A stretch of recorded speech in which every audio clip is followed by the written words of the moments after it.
across the UK, on DAB+, on your smart speaker, on your smart TV, and on your side. This is Talk.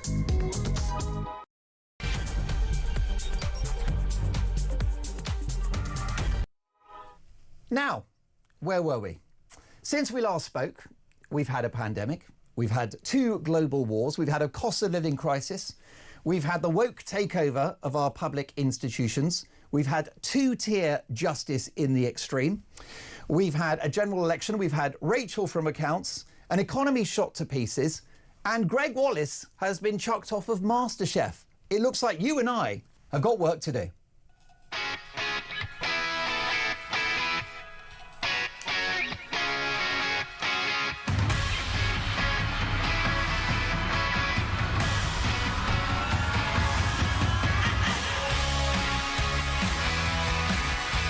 You are listening to the home of common sense. This is Talk. We're on the radio. We're in-app. We are on the internet. We are everywhere, folks. And I am Mark Dolan. And it's wonderful to be back at the home of common sense, my spiritual home. So much to get through. The most powerful people in the world are gathering in Washington, D.C. President Donald Trump, Zelensky, Prime Minister Starmer, Macron, von der Leyen and others, the good and the great of the international community. Are we on the verge of a peace deal? And if Donald Trump can get a peace deal across the line, is he the greatest US president since Ronald Reagan? Also in today's show, we're going to talk about the flags. Why is it a borderline criminal offence to celebrate this country, whether it's the Union Jack, the wonderful flag of our United Kingdom, or indeed the flag of St George, or the Scottish flag, the Welsh flag, you name it, Northern Ireland? That is what we have to ask ourselves. Should every flag in this country be the Union Jack and none other, and get rid of all the other stuff? The pride, the Palestine. Is it time to get back to basics with the flags?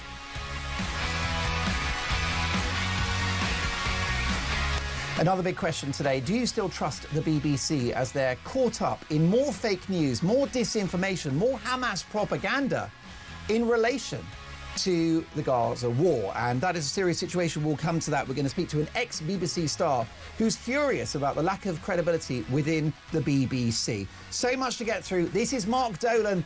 I'm home and it's good to be back.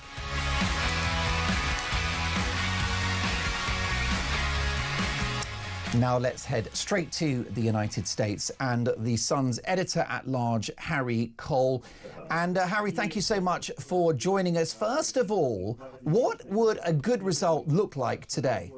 Hi, Mark. Welcome back to the Happy Ship Talk. Thank you. Well, look, so far so good, actually, for Zelensky is concerned. Remember back in February when he had that pretty incredible dust-up with Donald Trump in the Oval Office.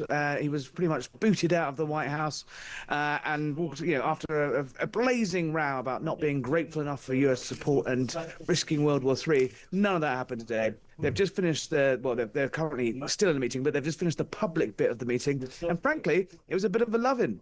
Zelensky's put on almost a suit. He's wearing a smart jacket, a collared shirt. And when Donald Trump greeted him on the steps of the White House, he said, "I love it, I can't believe it." And Zelensky joked that he put on his finest just for the president. So it's clear they were obviously trying to avoid a row. What it comes down to is what terms is Putin willing to, Trump willing to give Putin in terms of peace, and what will Zelensky be able to swallow? And then after that, how is this peace ever guaranteed? And for the first time today, we've had the US president confirming, details are light, but he's confirming that America will play a part in underwriting security guarantees for further peace, which is a major ask for Zelensky. So far, we're about halfway through the sort of schedule, the agenda for the afternoon. So far, so good. And why are those European leaders there, given the fact that it's quite clear the US administration look down on Europe these days, given their lack of investment in defence? Well, he pretty much said it, didn't he? He said this is kind of Europe's problem. It's on their continent. It's their backyard. They are the front line of this, but America will be the backstop. So this is all part of Trump's narrative, America First narrative, which was basically trying to get allies to start paying their way. You saw it at NATO, where he insisted on an increase of up to 5% of GDP for European countries as part of a continued presence of NATO presence for the United States. And this, again, is basically, he's made a campaign pledge, got re-elected, he won the popular vote, he won all those swing states back in November last year on a promise to end this war in Ukraine and end American involvement and, crucially, end American taxpayer involvement in this. They're the ones underwriting vast amounts of the Ukrainian war effort, and he's calling time on that. And he means pivoting to the Europeans to take a leading role in that, all part of his mantra. Indeed. Now, Keir Starmer achieved a relatively good outcome in the trade negotiations. I think the deal was 10% on UK goods going into the United States by way of tariffs, as opposed to 15% for the EU. So is Keir Starmer the Donald Whisperer? Has he cracked the code with the president? Well, he was the third out the cars. If we look at the minor details, NATO arrived. NATO boss Mark Rutte arrived first, then von der Leyen, who's obviously nominally representing 27 countries rather than just the one. But he was the first. He was the first sort of premier of a single nation out of the car to be greeted at the White House Day. Slightly odd setup at the moment. So they've got the. You've got the Zelensky and Trump talks happening now in the Oval Office, and then over in the East Wing, locked away somewhere, the European leaders apparently given a buffet while they wait to be brought into the wider talks. Look, it's clear that that Keir Starmer has made a very, very strong effort to get right close to Donald Trump, to try and be that bridge between Europe and America. And so far, he's got results. I think a lot of that comes down to the fact that unprecedented second state visit that Donald Trump will be taking part in September. He's going to get his grip and grin, meet the king, another trip to Windsor Castle. That is a very, very big deal for Donald Trump, something he cares deeply about. He has a lot of fondness for the British monarchy.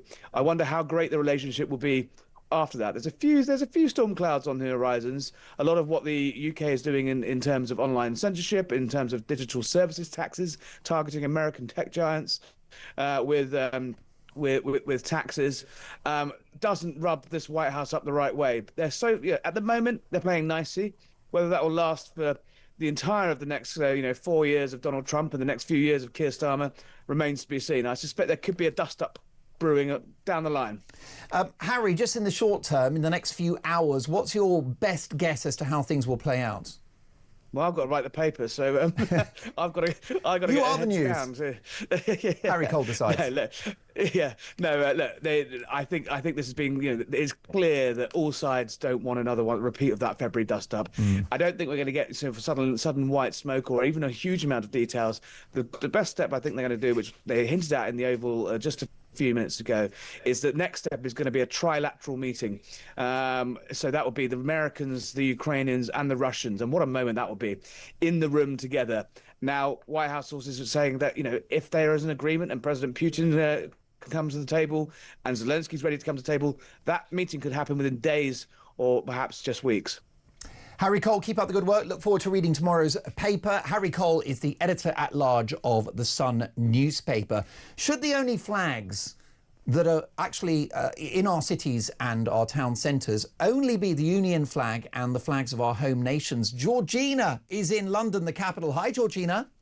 Hello, Mark. Very nice to talk to you. Absolutely. It should be only our flags flying in our country. And I'll tell you why, Mark. The very fact that the left is trying to eradicate our culture and our flag makes it very clear to me that they're not interested or proud of the very nation and population that they have a duty to care for. Remember, the first rule of government is to care for the country, its indigenous population, its economy. And Labour have failed abysmally on all three counts. They are, in my mind, unfit for purpose. Our flag, our heritage and culture is ours only because of the massive sacrifices of our forefathers and veterans who fought and died for our freedom of speech, our freedom of movement, our democracy. And now we are watching our country being dismantled piece by piece. If this is so, then all those men died for nothing. This, as far as I am concerned, treason, both to the Crown and to us, the people. And we cannot allow our flags to be eradicated. We cannot allow the people of our country to be bullied into silence. This is our democratic right, Mark, to be able to fly our flag, speak our mind, and I do not intend to hide my heritage for and on behalf of a government who will eradicate our flag and culture in pursuit of the Muslim vote and their take on political correctness. Well, Keir ruining... Starmer, I mean, Georgina, Keir Starmer says he loves the flag, and whenever he does interviews now, he's in front of the Union Jack. He's, supports England, and he wears the flag of St George, and he's, claims to be very patriotic. What he says and what he does are two totally different things, Mark, and anyone with eyes and ears can see that, and nobody is taken in by his lies or his acting. We know exactly what's going on. The British people are not stupid. And why do you think, and how did we get to this situation where the flag of St George, the Union Jack, became so demonised? What's happened? Because you can't lay that at Keir Starmer's door. He's only been Prime Minister for a year and a bit. He's been Prime Minister for a year and a bit, and he could have done a lot more in the year. This has been happening slowly and surely for the past, I would say, 20 years. It's not good. It's something that we must remedy, and we must remedy it quickly. This is not the way Britain should be. This is not the way that the British people want their country to continue, and we've got to do something about it. And Keir Starmer needs to start listening to what the people are saying. But if you go to, let's imagine, Georgina, that you go to an Irish bar and there's the Irish flag in there, or you go to an Italian restaurant and you've got the Italian flag. What's the difference? I mean, isn't there a sweet spot where we celebrate our nationality of being British, but also celebrate our family background? Isn't that the point of Britain? Isn't that the great success story that is this country? Well, this is what democracy is all about, Mark. You are allowed to praise and celebrate your country in your country. But we certainly wouldn't be allowed to go to a Muslim country and start having protests with our flag. We wouldn't be allowed to do it, Mark. It would not Good luck doing that in Gaza under the rule of Hamas, who many public figures seem to be almost supportive of. Well, let me tell you, if you did that... Including certain ex-sports presenters I could name, who we're going to be talking about later.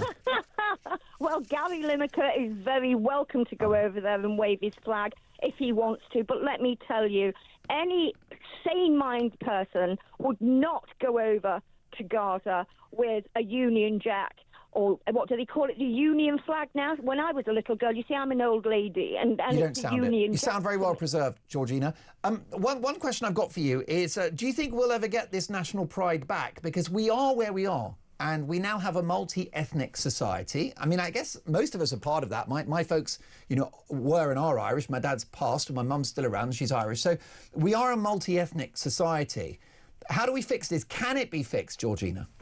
It most certainly can be fixed. Remember, the lion is sleeping. It is not dead. And I'm quite sure that if we all pull together and we work hard and we do what needs doing, I'm quite sure that we can get our pride in our country back. This is not about ethnic cleansing. This is not about throwing everyone out of the country. This is about living in harmony together. People who want to come to our country and change it to the country that they have come from do not belong here. They need to go back home and live the life that they are trying to change Britain into. This is Britain, and Britain should be great. And by gosh, we will make it great again. Well, before you go, are you familiar with Catherine Burble Singh, the headmistress of the Michaela School? She's known as Britain's strictest headmistress. Are you familiar with her work? I've heard of Catherine. So she's had a lot of success with that school. It's a state school that welcomes a lot of, poorer kids.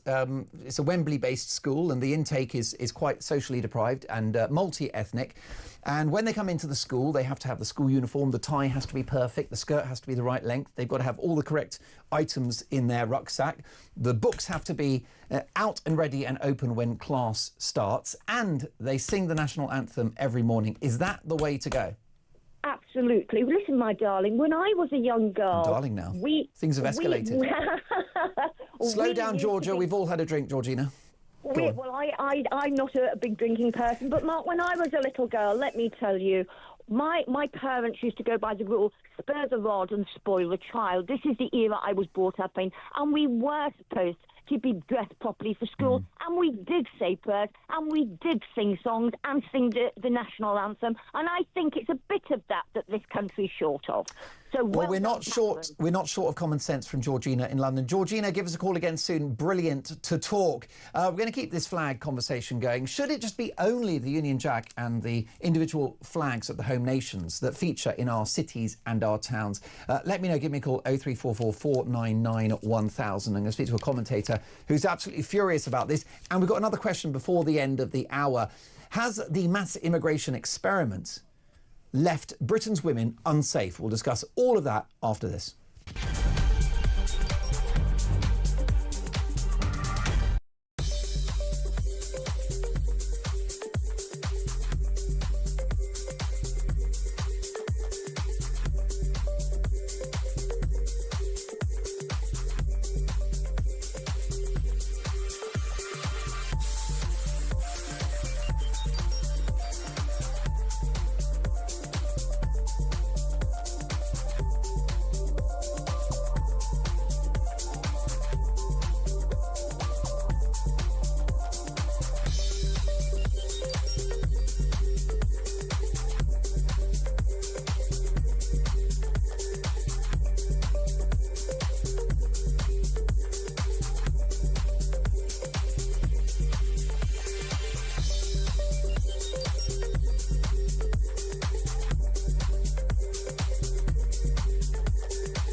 I think it's really fantastic that people are putting flags up everywhere, particularly as Birmingham Council think that the Union flag should come down, but others should be proudly flown. It's insulting and disrespectful, but it's fantastic that people are flying them out, Mike. And I think that it's sort of symbolic and representative of the fact that on the first hand, many people, maybe the silent majority, actually feel very proud still to be part of Britain.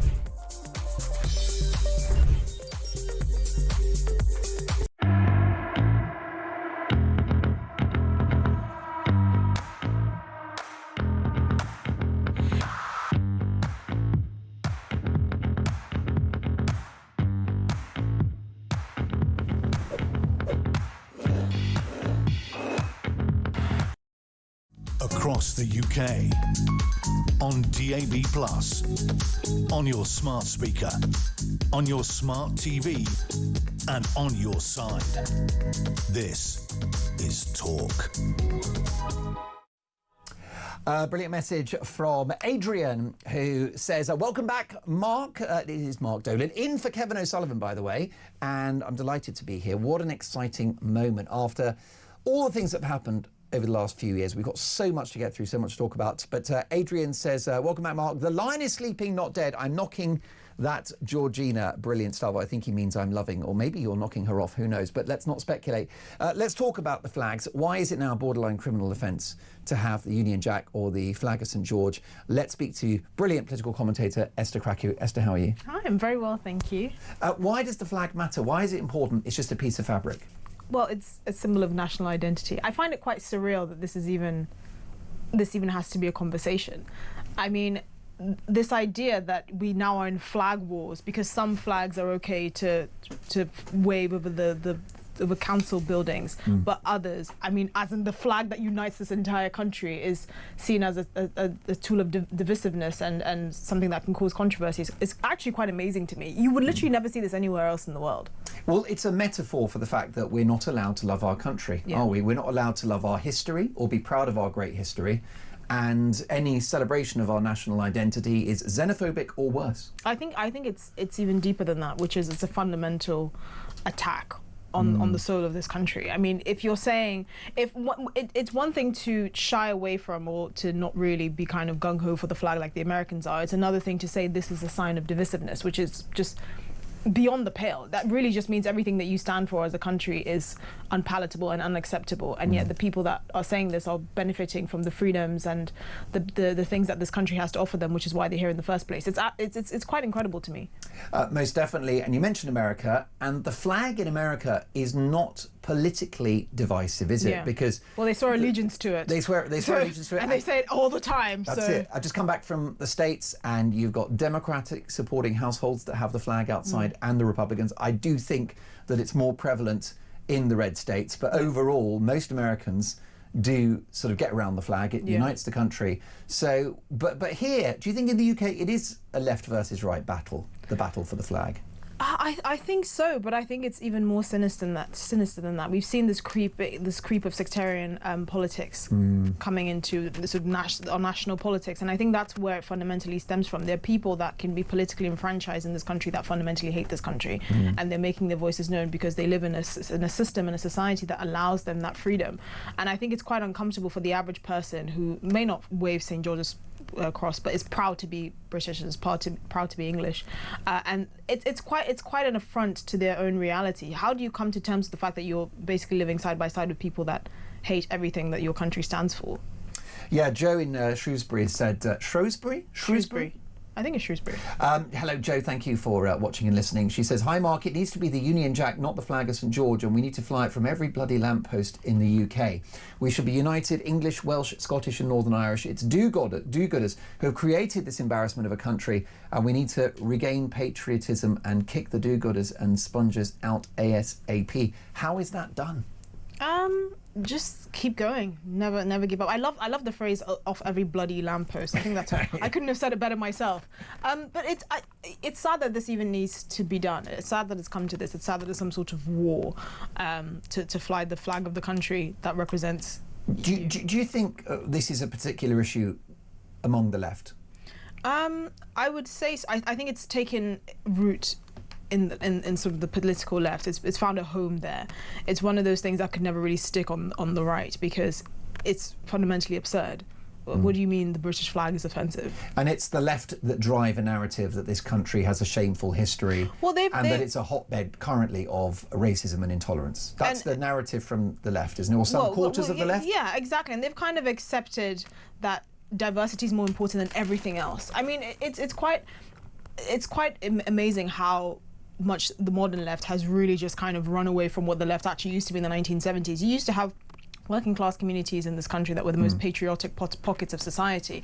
You know, it was about flag and duties to the country and the Queen, and the modern left just doesn't reflect that at all. I mean, not to mention anything about them being the voice of the working class. I don't think they know even what the working class is. They have no sense of patriotism or duty to their fellow citizens, nothing like that. And I actually find it quite astonishing. Well, it's clear they despise the working class. Yeah. Otherwise, why would they be so enthusiastic about open borders and net zero?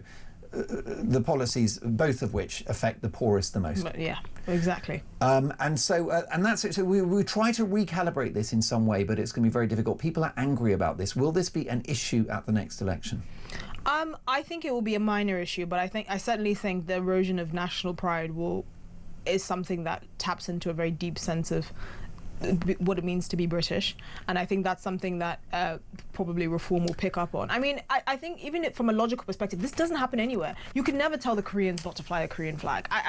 This conversation doesn't happen anywhere else but in Britain. It's absurd. It's fundamentally absurd. Especially for a country that gave the world parliamentary representative democracy, the principle of free markets, free press, due process, the rule of law, the Industrial Revolution. I could go on. To name a few. Just to name a few. Now, the Aspire Party are very instrumental in this campaign. Are there pro-Palestine Aspire Party? Wouldn't it be nice if you had like a pro-Britain Aspire Party?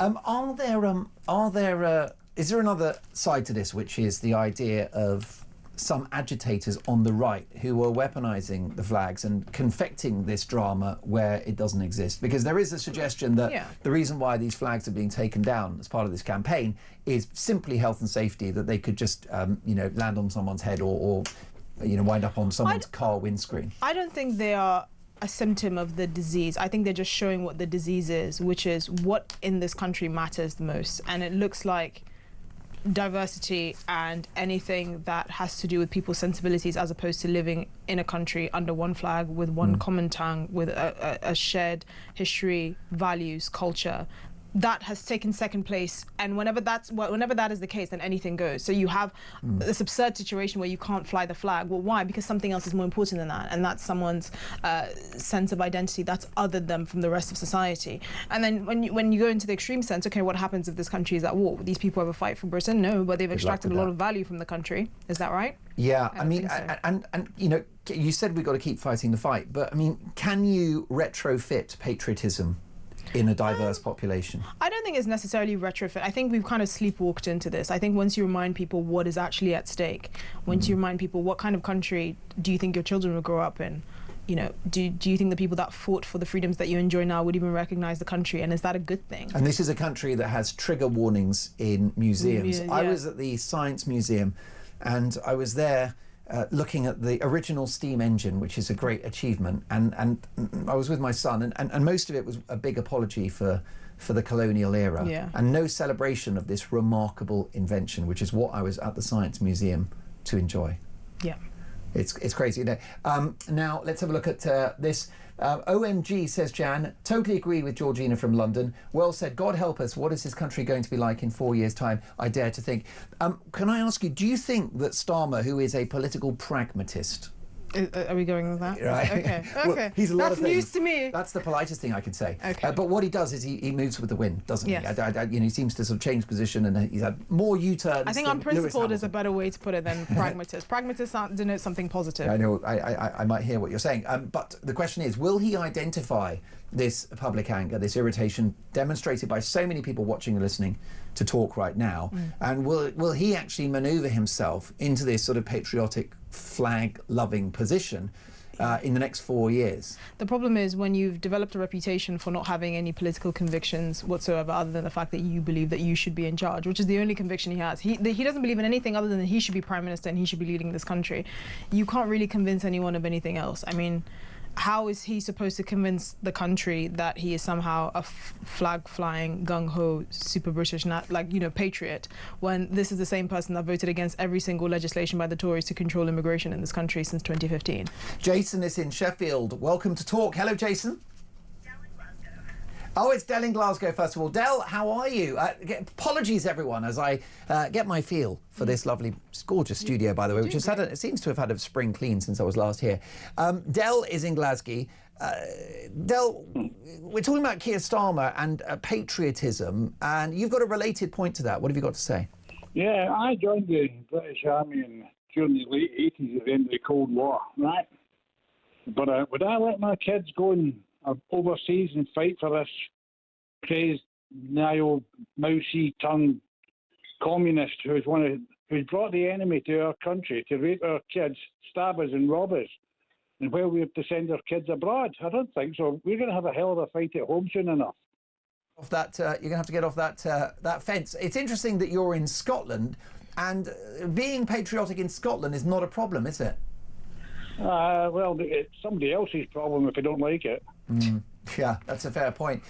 Do you think there's a fix, a solution to a country that seems to essentially be unable to celebrate itself and at worst detest itself? Yeah, vote reform. What did you say? Vote for reform. Right. I mean, tell me about reform's progress up in Scotland, north of the border. Is there genuine momentum, Del? I would think so. They seem to be becoming a close second run in some cases, so there's a good chance for next year's Scottish, what do you call it, the council administration, because it certainly isn't a parliament. Yeah, I mean, Del, Nigel Farage and the reform outfit is an unlikely fit for Scotland, isn't it, really, on paper? Yeah, so was the SNP, but the suckers went for it. Fair point. Del, have you read Nicola Sturgeon's autobiography yet? Apparently she did a great job as First Minister, apparently. I don't think so, because I don't believe she can write. Somebody else must have done it for her. Sounds like Prince Harry's biography. Del, what a delight to speak to you. Give us a call again soon, 03444991000. Have you read it? Have you read her book? I've read excerpts. Yeah, and every single political autobiography is always, I did a great job. Yeah, massaging the truth. I mean, once I saw headlines about she's revealing her sexuality, I was like, yeah, I would. TMI, too much information? No, thank you. No, I don't want to go there. Family show, apologies if you're having your dinner. That is it. And so we are where we are, and we're 4 years away from an election. I mean, what about that point from Jan? You know, where are we going to be in 4 years' time? I dare to think, says Jan in Newcastle. Where are we going to be in 4 years' time? I don't want to think about it so much that I've come up with this idea to bribe the current crop of Labour politicians to leave politics. There is a number which our Treasury can afford to bribe Keir Starmer, the government, Labour MPs, the lot of them, to leave politics. We will never speak of them again. Because it will cost the country less than 4 years of this. I don't think people realise what is at stake here. And where do you think they're going so wrong? Because, I mean, clearly the economy has slowed down. Is but that what we're calling the it? borders crisis is owned by the Tories. The economy, well, I never want to hear about the Tories ever again. I've written them off just as much as I've written off the Labour Party. So I think people presenting it as a binary choice have not been paying attention. I never want to hear the word Conservative Party ever again. The economy has ground to a halt. We don't have much public defence to even speak of. Infrastructure is literally falling apart. Immigration is just making all these issues much worse, of crumbling public services worse. There's so many, like, on every level of public life, we're seeing this country decline. Well, I mean, Jesus, I thought I'd come back. It would be an amazingly good news story being here at Talk and hearing, fantastic optimism about the future, but it's not going to happen.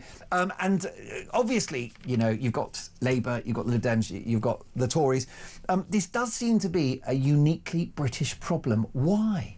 We don't have a political system that incentivises forward planning. Right. It's always, which interest group can I curry favour with the most to secure me my next 5 to 10 years in government? And I think that's the problem. And I think no other aspect of public policy do you see that more clearly than energy. Yeah. We never think what are future generations going to need? How can we secure the future? Even this idea of the squabbles around pensions and, people saying they've paid into a system that they rightly should be able to get out of it, because at least it makes a better case than people who have not paid into the British system at all and are getting all these benefits, are getting put up in hotels and all of that. But we don't even have a sovereign wealth fund. We didn't have a pot. The government didn't create a pot where they put that money in and invested it for future generations. They're just taking it from current taxpayers because there was no forward planning, no forward thinking. Why did we sell off our utilities? Because there was a short-term gain for long-term pain, which is why we see feces floating in many of our water bodies, but water bills are going up. It's a complete mess across the board. There's no incentive for politicians to actually forward plan and to do what's in the best interest of the country, as opposed to particular voter groups. Isn't that a problem with democracy? I mean, the Chinese regime is autocratic, it's wicked, it's a global bad actor. It's the number one threat to the West is China, right? Forget about Russia, who are absolute minnows by comparison to China. Yes, Russia are a nuclear power, but it's China which may at some point usurp America as the predominant global economic and military superpower, which I think is pretty scary stuff. Yeah, unlikely, but and it'll have those people catastrophizing about Donald Trump eating their words. But one thing they can do, because they're not a democracy, is decide that we need a new airport there, or a new motorway there, or a new power station there. And it feels like China is a project, and it feels like you've got a government with a vision and you've got a population who are on board with the whole project. It's coherent. Well, it's possible to safeguard your political system from the whims of politicians that are just trying to use the nation's wealth and economic advantages to benefit themselves and their party. So look at Norway. Norway's sovereign fund owns, I think, 1.5% of all Fortune 500 companies. Yeah. I mean, because politicians cannot just use that massive pot of money, which is meant to safeguard Norwegians in the future, to try and buy votes for the next election. It is possible to do that, but how do we convince the public that this is actually a good thing, that there should be parameters around politicians and the things that they say and the things that they can do with our wealth? The reason why, for example, we don't have enough houses, for example. One, we didn't build it, but also previous generations, as compared to Americans who were ploughing their savings into the stock market and into investing in companies, British people were ploughing into property and land. So actually, Britain's wealth is literally in land and property. Our land is worth about £6 trillion. That's basically the value of Britain's assets. Yeah. How do you extract that now? Well, you can't make a case to people whose only source of wealth is the small flat that they bought over 30 years when they were a plumber in Hull. So it's very difficult, and unfortunately for things to get better, they're going to have to get worse, and everyone's going to have to take a bit of a hit. But you can't say that in a country where we're so divided, where most people are wondering whether young people would even fight for this country if push came to shove. You can't even fly the British flag on top of your council buildings. I mean, it's ludicrous. Esther, you're as wise and clever and sensible as you always were. Come and see us again soon. My thanks to political commentator Esther Kraku. Next up, has the mass immigration experiment left British women unsafe? We'll debate that next.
Across the UK, on DAB+, on your smart speaker, on your smart TV, and on your side.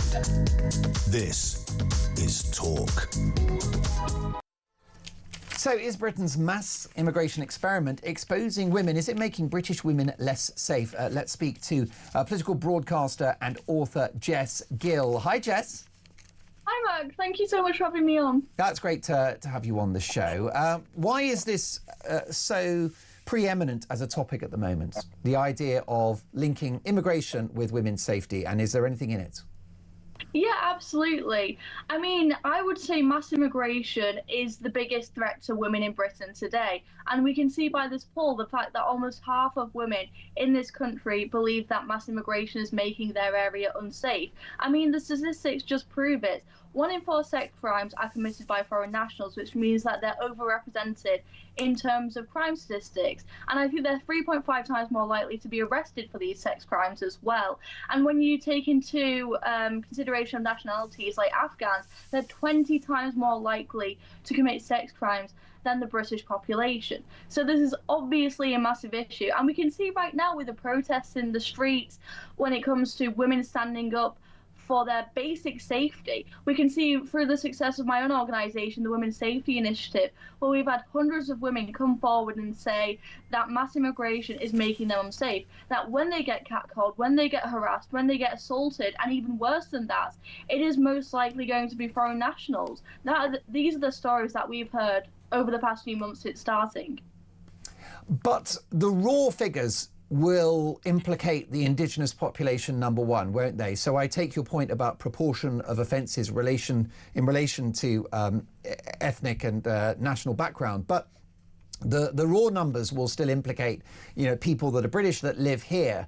So why is the distinction important to make? If you're attacked in this egregious way, who cares who's doing it? They shouldn't be doing it in the first place.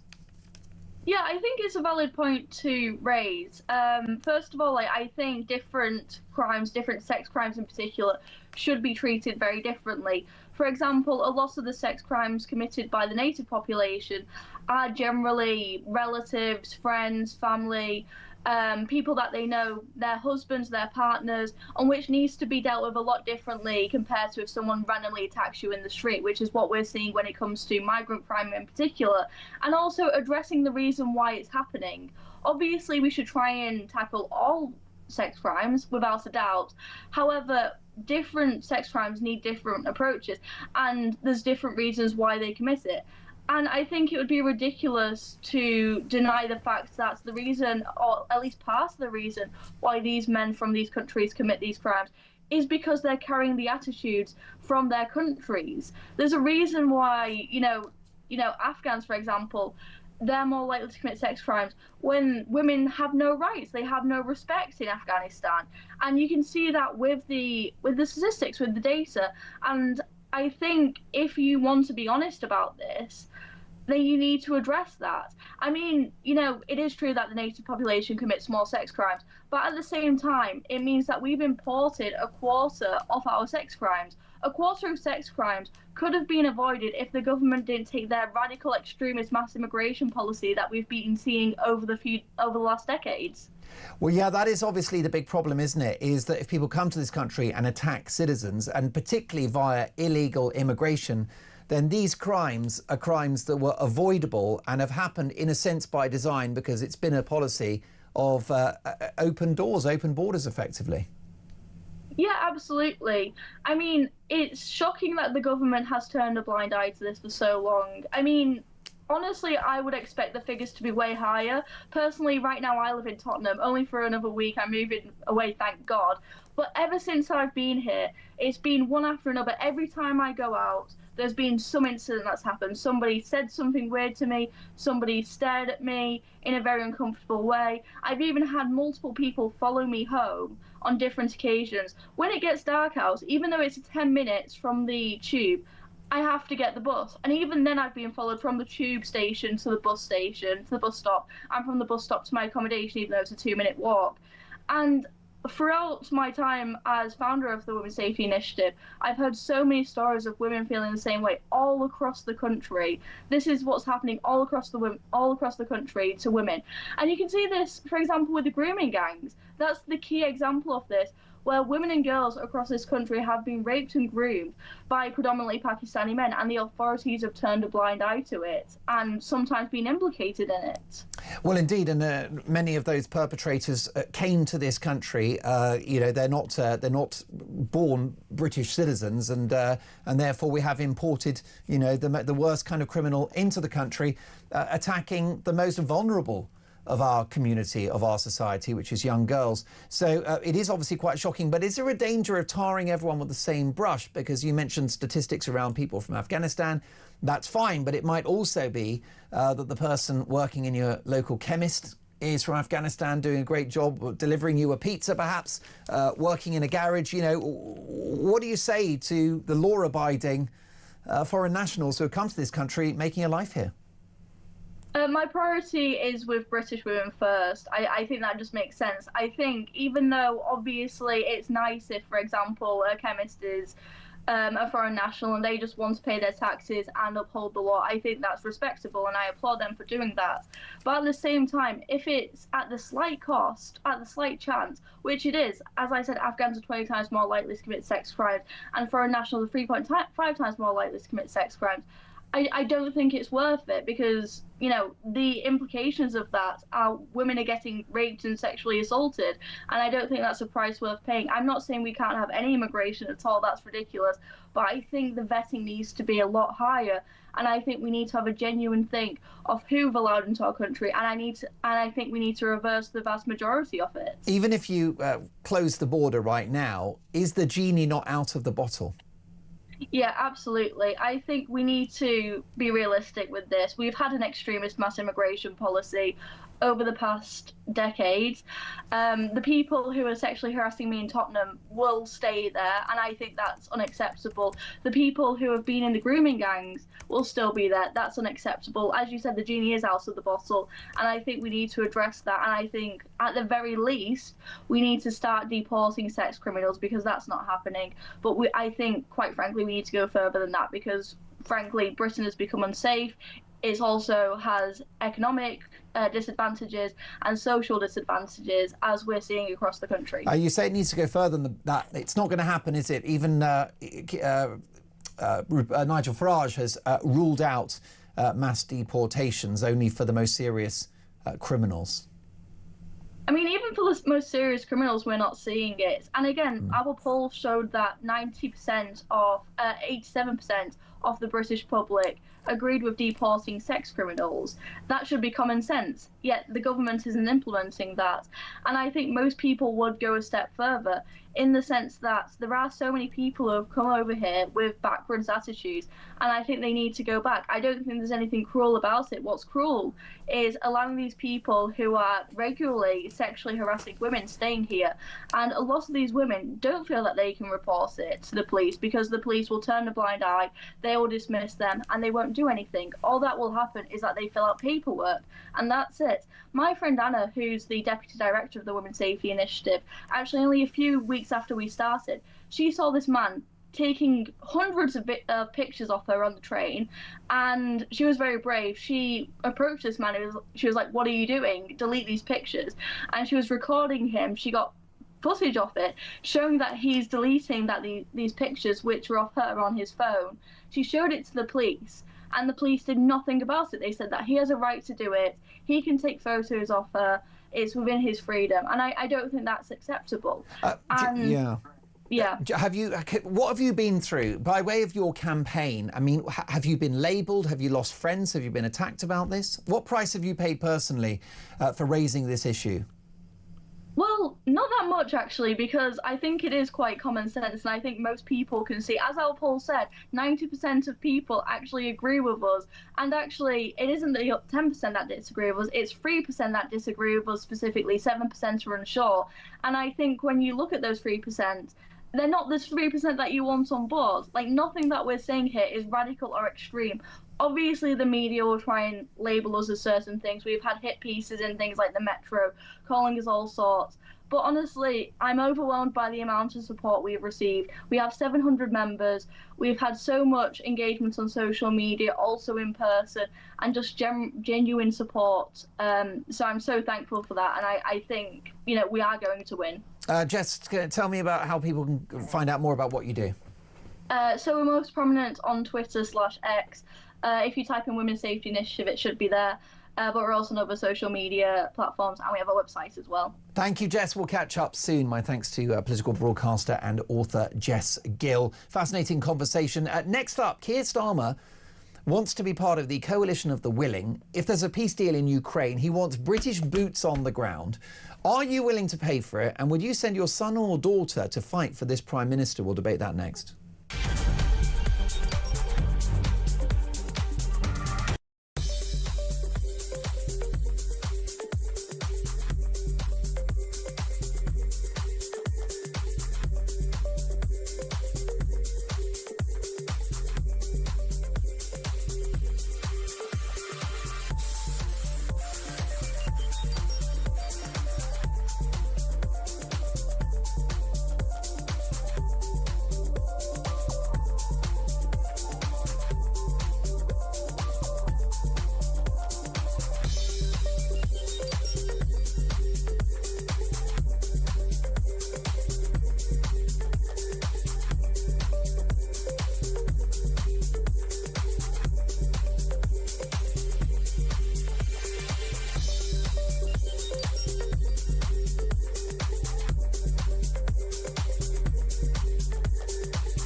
I think it's really fantastic that people are putting flags up everywhere, particularly as Birmingham Council think that the Union flag should come down, but others should be proudly flown. It's insulting and disrespectful, but it's fantastic that people are flying them out, Mike. And I think that it's sort of symbolic and representative of the fact that on the first hand, many people, maybe the silent majority, actually feel very proud still to be part of Britain.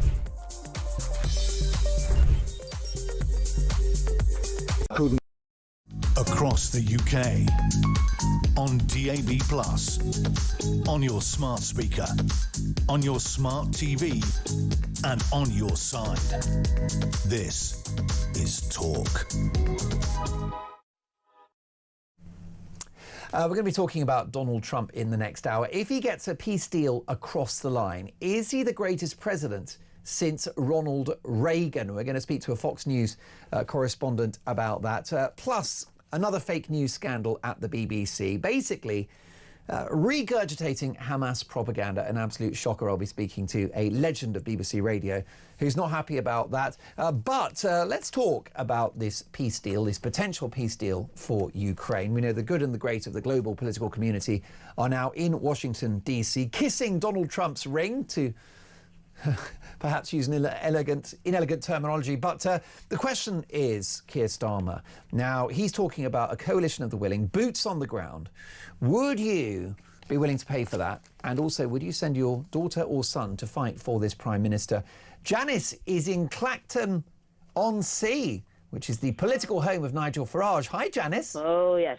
Oh, my goodness. I'm spitting feathers here. Thank you for taking my call. Pleasure. I am so scared. I'm so scared that Trump is going to push for a deal, because that's all he's about. He wants the Donbass. He wants that for Putin. They're just going to take the minerals. And Europe needs to bloody step up. We did fight a war for them, so let them capitulate now. They've really got to step up. If Trump walks away, which he will, because he's not going to get what he wants, if Europe doesn't bloody stand up, I don't want no troops in there. I want us to walk. We don't have the tanks, though, do we? We don't have the... No, I hear you, Janice. We don't have... Europe does not have the military resources. We don't have the ammunition. We are massively playing catch-up, aren't we? Finland, Norway and Poland. Yeah, they're already geared up because they know he's coming. They know he's coming. You can't trust the man. However, would you be persuaded, Janice, by those that say that Ukraine can never win this war? I had a top historian on my show recently, and he said it's the forever war if you're not careful. I think it will, but Trump is not the answer. He's the downfall. Because if he doesn't get what he wants on this deal, believe me, this is a business deal for the minerals. He won't carve up his own territory for the minerals because he doesn't want a blight on the landscape. He doesn't mind taking it off Ukraine, though. What about the Ukrainians? He cannot do a deal without the Ukrainians saying yes. You can't take However, it. Janice, can Ukraine tolerate another 5 years of this? No. No, but Not Europe cannot bring this conflict to a conclusion, can they? Certainly not without starting World War III. Well, I'd rather have World War III and let Putin have it. He will not stop. As soon as Trump's gone, he'll regroup and he'll go in again. Come on, please, wake up. And do you not... He'll take the lot. Germany's getting scared. Poland's scared. Do you not come think... on, look at your map. Do you not think that Trump... Already. Janice, do you not think Trump deserves credit for seeking to accelerate this process? Because it was quite clear, US elections, Kamala Harris, remember her, for whom it's always wine o'clock, and she didn't say a syllable about how she would stop the war in Ukraine. Donald Trump said he'd have it fixed in 24 hours. Not quite, but the political will is there in Washington. What did Biden do? He threw money and he threw weapons at him, and Trump wants the money back. Sure, but it was a deal. Janice, what did that achieve, Biden's bullets? Not a lot. All it did is it brought relations with Russia to a sort of post-Cold War low. Can I say it was an absolute... When that line of trucks and everything went there, and we all sat here thinking, I was never going to do it, why didn't we, NATO, line up the other side and go, come on then, come on, do your worst. We didn't. We're weak. Europe's weak, and they deserve to fail. Now, Janice, I don't know if you have children or grandchildren, but would you be willing for your offspring mate. I'm gone, and I want to go before all this. Well, I don't want. Please don't go before the end of this call, because I've only just got back to the home of common sense. Thank you so much for taking my call. Bless you. But Janice, I want to ask you, would you allow loved ones to serve as a peacekeeping force in Ukraine? Because that's what Keir Starmer wants to do. No, I want our soldiers out of Australia. I want them out. We've got soldiers in Australia. I want them out. Well, Janice, you're sending mixed messages. You want Europe to ramp up its support for Ukraine, but you don't want any British soldiers, any boots on the ground. I mean, you can't have one without the other. Well, you can, because let's have German soldiers, let's have Polish soldiers, let's have all the other soldiers then. Why has it always got to be us? We put all our soldiers all around the world. Why has it always got to be our men that end up on a bloody street? Okay. Why? We don't treat them right.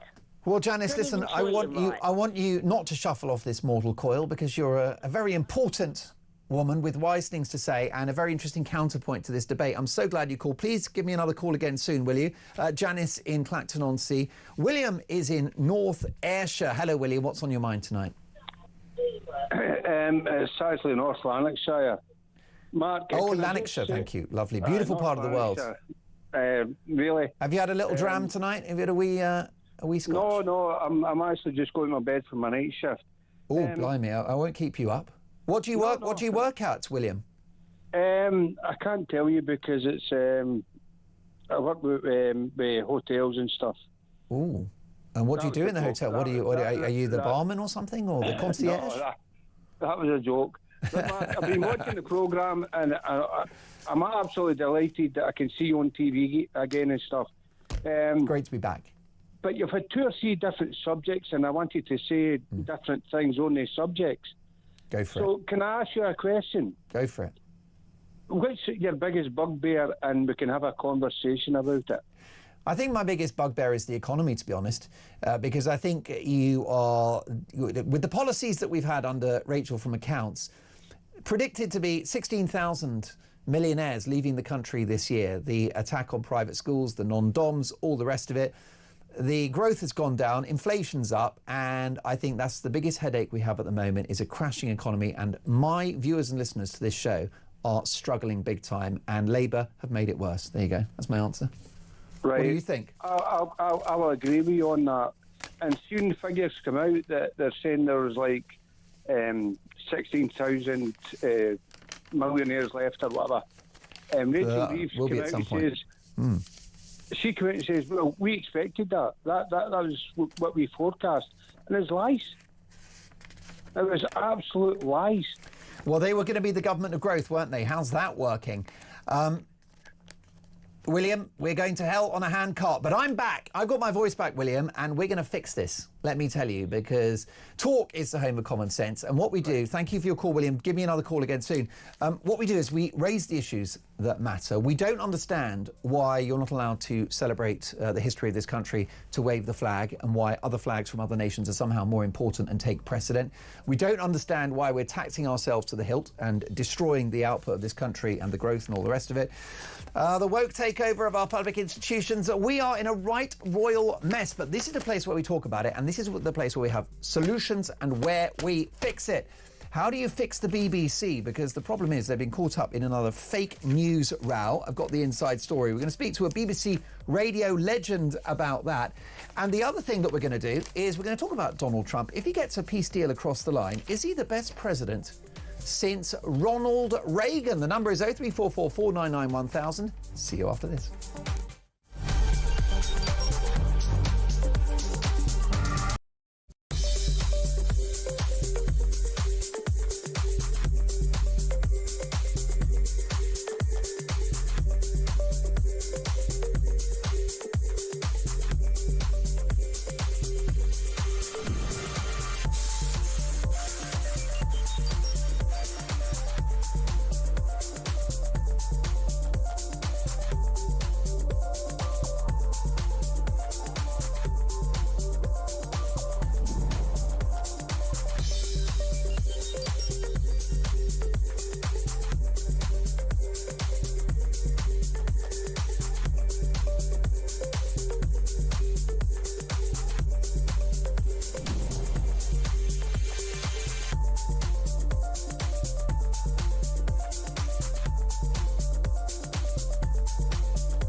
across the UK, on DAB+, on your smart speaker, on your smart TV, and on your side.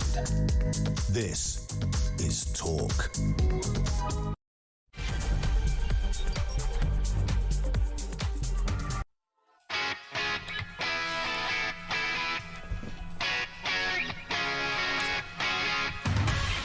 That's the tune, folks. It's just turned 8 o'clock, and this is Mark Dolan on the home of Common Sense Talk, and it's a thrill to have you. We are in-app, we're on the radio, and we're on YouTube. We're everywhere, folks. You cannot escape us. The phone number is 03444 499 1000. If Donald Trump gets a peace deal across the line, is he the best president since Ronald Reagan? I mean, this is a guy that's improved the terms by which America trades with the world. He's waged a successful war on woke. He's also waged a very successful war against waste. We can only dream of having a UK Doge. And of course, he's kept men out of women's sport and much more. But could the crowning glory of his presidency, this very divisive and debated man, be a peace deal in Ukraine? We're going to cover that very shortly. We've got lots more stories to get through. But can we talk about a huge headache at our national state broadcaster, the BBC, who are in hot water, having admitted that a Gazan woman who they reported starved to death as a result of the war in Gaza, and therefore by definition and by implication Israel's actions in Gaza, she in fact had cancer, and therefore the whole thing has been identified as fake news. This clearly Hamas propaganda. Is it a good look for our national state broadcaster? Let's get the views of one of my favourite political commentators, Benedict Spence. Benedict, welcome to the show. Hello. Good to see you again. Listen, it's great to see you, Benedict. It's been far too long. Another massive public relations own goal for the BBC, who consider themselves to be the arbiters of truth. This story should be referred to BBC Verify, shouldn't it? BBC Verify. Every now and again I'm reminded of the existence of this, this huge department of people whose job it is to go through everything, and somehow they always come to the conclusion that everything is the fault of online radicalized right-wing people or Russian bot farms. Very strange that they always do that. That's the result you'll always get, including with this, I imagine. The thing is, of course, Gaza and the war between Israel and Hamas, if people haven't worked this out by now, this is sort of propaganda central. Actually, both sides are very good at the information war. Hamas, it must be said, I think have got a really, you've got to say, a very effective propaganda thing going on at the moment. And the problem that the BBC has had throughout this conflict is its willingness and its ability to just swallow information that it is given by things like Hamas verbatim. On occasion, they've done it with the Israelis, but nowhere near as often. And, this is just, as you say, this is the latest example of a situation where they've taken a story that sounds almost too good to be true. A vulnerable person who has starved to death because of the horrors of war, and they've run it exactly how it is the people that gave them the story would like it to be run. And it's only afterwards that we find, major underlying condition. Actually, it's not quite as true as it might have seemed. Indeed, and the issue is that the BBC does have previous on this. Is their defence that the BBC is an enormous organisation responsible for thousands of column inches via their websites and, of course, hundreds of hours of television and radio? Is the scale of their task such that it makes it impossible for them to avoid stories like that slipping through the nets? I think the scale is a problem, but it's not the major problem. Another issue is the inexperience of a lot of the journalists, and you can tell this actually whenever there's a breaking story. You can always spot sort of where a journalist has been sort of parachuted into a situation where they don't know very much about what the story is, and they're sort of making it up as they go along. We saw this with Afghanistan, we saw this with the Pope, lots of examples of BBC journalists getting very basic things wrong. But there is also, I'm afraid to say, there is a question about bias as well sometimes. And it's not an institutionalized thing.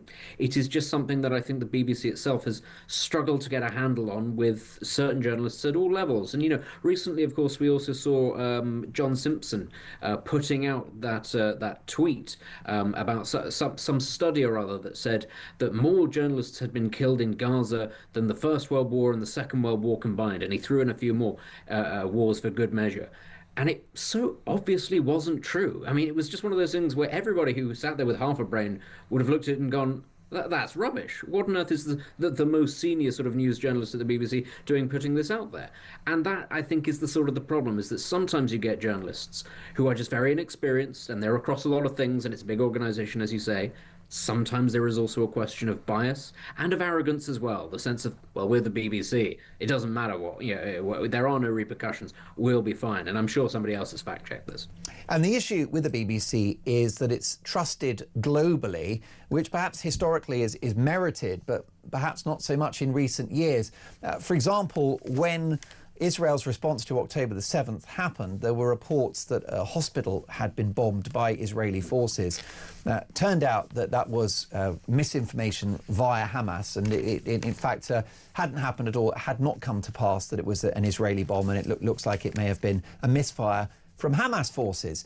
But that wasn't before the BBC and The Guardian and others reported it, which is very politically and militarily sensitive for the Israeli forces at that moment. And they're saying, well, the Beeb have declared that that's happened and therefore it's true. I remember that, and I was I was just amazed when that story was published, because you could see this on Twitter, the reports coming through on social media, and within minutes, maybe, the BBC were reporting what was effectively gossip online as fact. And the thing that stood out was the number. It was taking the number of casualties, which was very specific. It was about 560 something. And it was sort of pushing that out as if this was fact, as if it had been verified. Numbers that couldn't possibly have been verified in that space of time. And the thing that really stuck out for me was, for weeks afterwards, that tally of about 500 odd people were added to the overall death toll for Gaza, even though, as you say, it was debunked within about a day that this was not in fact what had happened. But those figures, that 500 and something people, they stayed on the total number of casualties for a good few weeks afterwards, until somebody pointed out, if this story has been debunked, we should probably take 500 off the casualty list as well, because that's clearly not true either. The former director of television at the BBC, Danny Cohen, who used to be my boss at Channel 4, described in the Telegraph newspaper the BBC as institutionally anti-Semitic. Is it? I don't think that the BBC is any more institutionally anti-Semitic than many other parts of British society. And I think actually that should tell you the key thing, is that these people at the BBC are feeding into an audience of people who agree with them that does not necessarily represent the views of the rest of the country, that their set, if you like, views certain things through a certain lens, and it's therefore a reflection of the section of society that they are drawn from. If that makes it institutionally anti-Semitic, then maybe that's fair, but I think you have to look at it slightly more broadly. It's not just about the corporation, it's about where the people who enter the corporation come from, the sort of firms that they end up moving out to. It's the broader ecosystem. But certainly there is a problem about how it treats information about Israel and how it treats information about Hamas. Are there too many political activists within the BBC? Because I would argue that this is not limited to coverage of the war in Gaza and Israel's absolute right to defend itself. I think you can go back to the pandemic and COVID and the BBC's sort of one-sided reporting there, where it was all about lockdowns and masking and everyone's got to get the jab, and that was sort of presented as fact and presented as, you know, the single great truth. Since that moment, we've obviously had the numbers have come in, and you've seen with COVID that maybe it wasn't the right response. We're certainly paying the price for it now. And of course the other one is Brexit, and I think a lot of people watching and listening to this show completely parted company with the BBC during that period, the run-up to Brexit, the referendum vote, and post-Brexit as well, when the negotiations were happening, when it felt like the BBC was a Remain news network. I think that there's a lot of truth in that. I think certainly Brexit and certainly the pandemic, even though sort of pre-pandemic it was very difficult to have a position on things like, responses to major medical emergencies. Very quickly people decided what was the acceptable view, and they all doubled down on it. And you're right to say that there was not a lot of dissent allowed in the BBC. I think the problem with that is journalists tend to be very politically minded. They tend to be very politically active. Lots of people go into it because they have a worldview and they want to tell the truth through that lens. They want to tell stories through that lens. It's no longer about people leaving school at 16, going to join their local paper and writing up stories as they are. It's changed. And I think people want to sort of project their view. Their story is often how we hear things told. What is my story? What is my truth? I think there's far too much of that journalism, certainly at the BBC. And what about the general health of the BBC? I mean, they lose around 100,000 license fee payers every year just through natural wastage, where people don't renew because they've decided that they can consume media on their smartphone or on their tablet. They can watch, for example, Talk for free. You don't need a license fee to watch Talk because it's on YouTube. Or you can listen to it on the radio. So, I mean, you know, what is the future for the BBC under these circumstances with a crisis of credibility, major funding problems, stars behaving badly? You know, what is the long-term prognosis for this organisation? I mean, it will keep on being funded almost like as a loss leader because it's still got a sense of prestige, I think, about it. It's still an institution, but I do think it's in real trouble. And I think, you know, you're right to sort of point out that there are lots of alternative options when it comes to political coverage or news coverage. And actually, a lot of that, I think, is because simply the quality elsewhere is better. I think other broadcasters don't necessarily treat their audiences as sort of cows that need to be spoken to about what is the situation. There's a lot more preparedness to have debates and to address awkward topics. The BBC is... I listened to Radio 4 the other day for the first time in a very long time. The cultural talking points are about 10 years out of date. They're still talking about, you know, the trans debate as if it is something that has just come over the hill and everybody has to get on board with it, even though actually for most people it is already well in the rearview mirror. So I think that that is the key thing. It needs to be bolder. It needs to be a little bit more... I don't want to say the word sort of dicey or anything like that, but it needs to be prepared to tackle things head on, and it cannot take its audience for fools. That's the key thing. Too much, I'd also say, of its entertainment output is really low intensity, not very particularly sort of challenging, anything like that. Actually, people like to be challenged. They like to be inspired. They like to hear debates. They like to hear new things. The BBC doesn't offer anything new.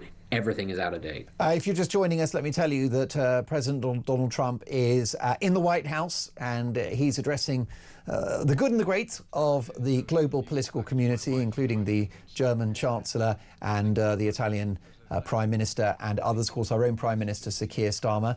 And the big headline so far from these talks is that Donald Trump, the president, has said it's when, not if, for a trilateral meeting between President Zelensky, President Putin and the President of the United States. I'll bring you more on that very shortly. We're going to speak to a Fox News correspondent about how this may play out. And if Donald Trump gets a peace deal across the line, is he the greatest president since Ronald Reagan? Back to the BBC, Benedict. The licence fee can't be long for this world, though, can it?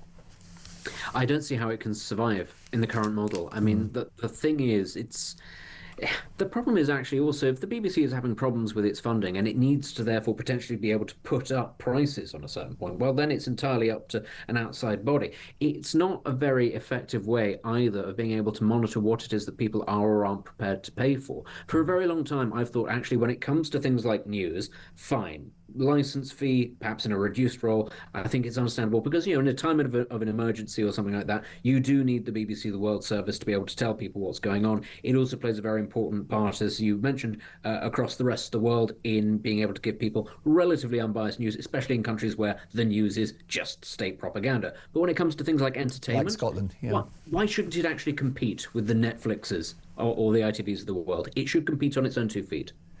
Most definitely. Now, Sally Rooney, are you familiar with this person? I am aware of her. I need to say I've never read her books and I never intend to read her books. But yes, I'm aware of who she is. She's going to be using her income from the BBC, from the licence fee, to support Palestine Action. And we're going to talk to a broadcasting legend, Alex Dyke, former BBC radio star, about that very, very shortly. But the issue is that the BBC doesn't just need credibility. It needs to be loved. And it feels like the BBC stopped being loved many years ago. I think that's because it started talking down to people. Once upon a time, the BBC, because of the nature of the television set and all that, it was in your room, and that's why people refer to it as auntie. It felt like it was part of the family. And the sort of programmes that it used to put out, you could trust the news up to a point because it didn't try to editorialise too much. It didn't try to lecture you on anything. It gave you the news straight.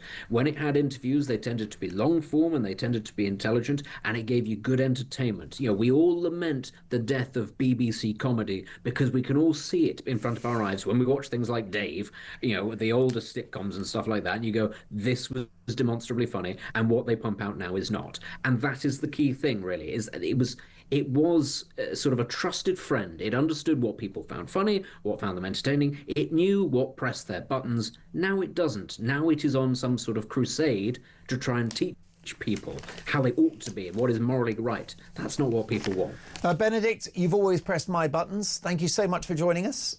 And we'll catch up soon. The brilliant Benedict Spence. We're going to talk more about the BBC in just a moment. And Gary Lineker has launched an extraordinary attack on his former bosses. He just won't let it go, will he? So we'll discuss that in just a moment. Lots of messages coming in. Joanna from Salisbury. Hi, Mark. Put a Union Jack flag in all school classes. Could do with daily running them up a flagpole in playgrounds too. Americans have it right. Bring back respect, says Joanna. How about this? Mark, it's good to have you back. I remember the political giants from the 80s. Maggie, Reagan and Gorbachev, the chess pieces of an amazing era. That's Ian in Hearts. Good evening, Mark. Should I say Guten Tag? I watch your show and I'm happy to see you back on Talk. Keep up with your the good work. Well, that's so nice that millions of messages coming in. It is great to be back in the home of common sense. I've got my voice back. I have a show on YouTube. It's the Mark Dolan Show. We do royal gossip. We take down celebrities. But I will say I've really missed dealing with major current affairs issue. And I've really missed being able to call out what's happening in this country. And what's happening does not look to be good. It's not looking good at the BBC. We'll discuss that next.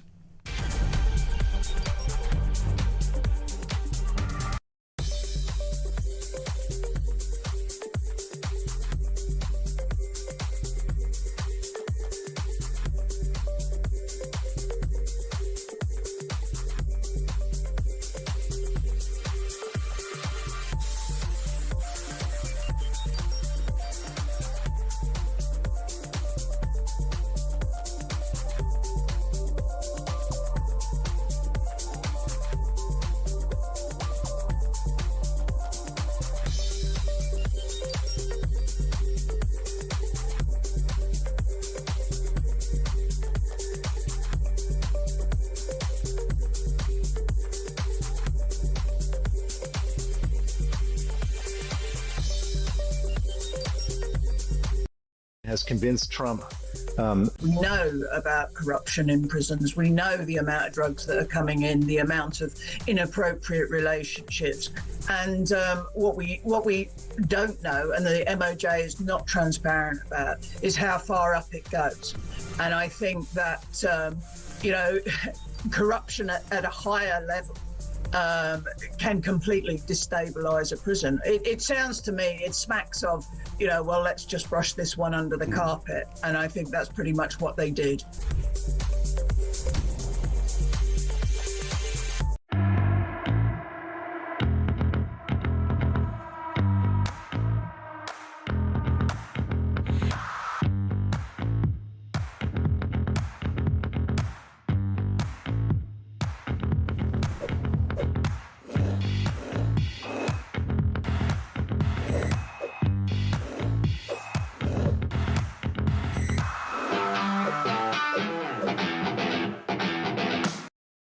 Across the UK, on DAB+, on your smart speaker, on your smart TV, and on your side.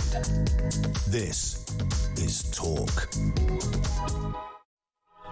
Anna is not happy. Hi, Mark. We've tried the usual British courtesy, but that's led to treacherous liberals trying to dismantle our way of life. Keep those thoughts coming. Text the word Talk in your message to 87222.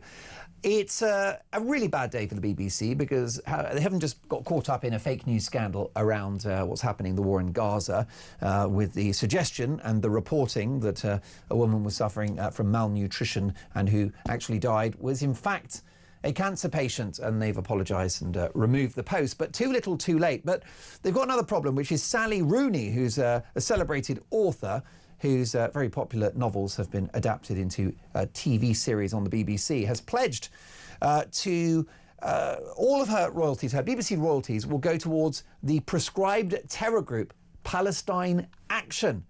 Another woke lovey with dangerous opinions which are highly fashionable, which sound great in dinner parties, but from which the consequences she is insulated. Let's get the reaction out of a good friend of mine, former BBC radio legend Alex Dyke. Hi, Alex.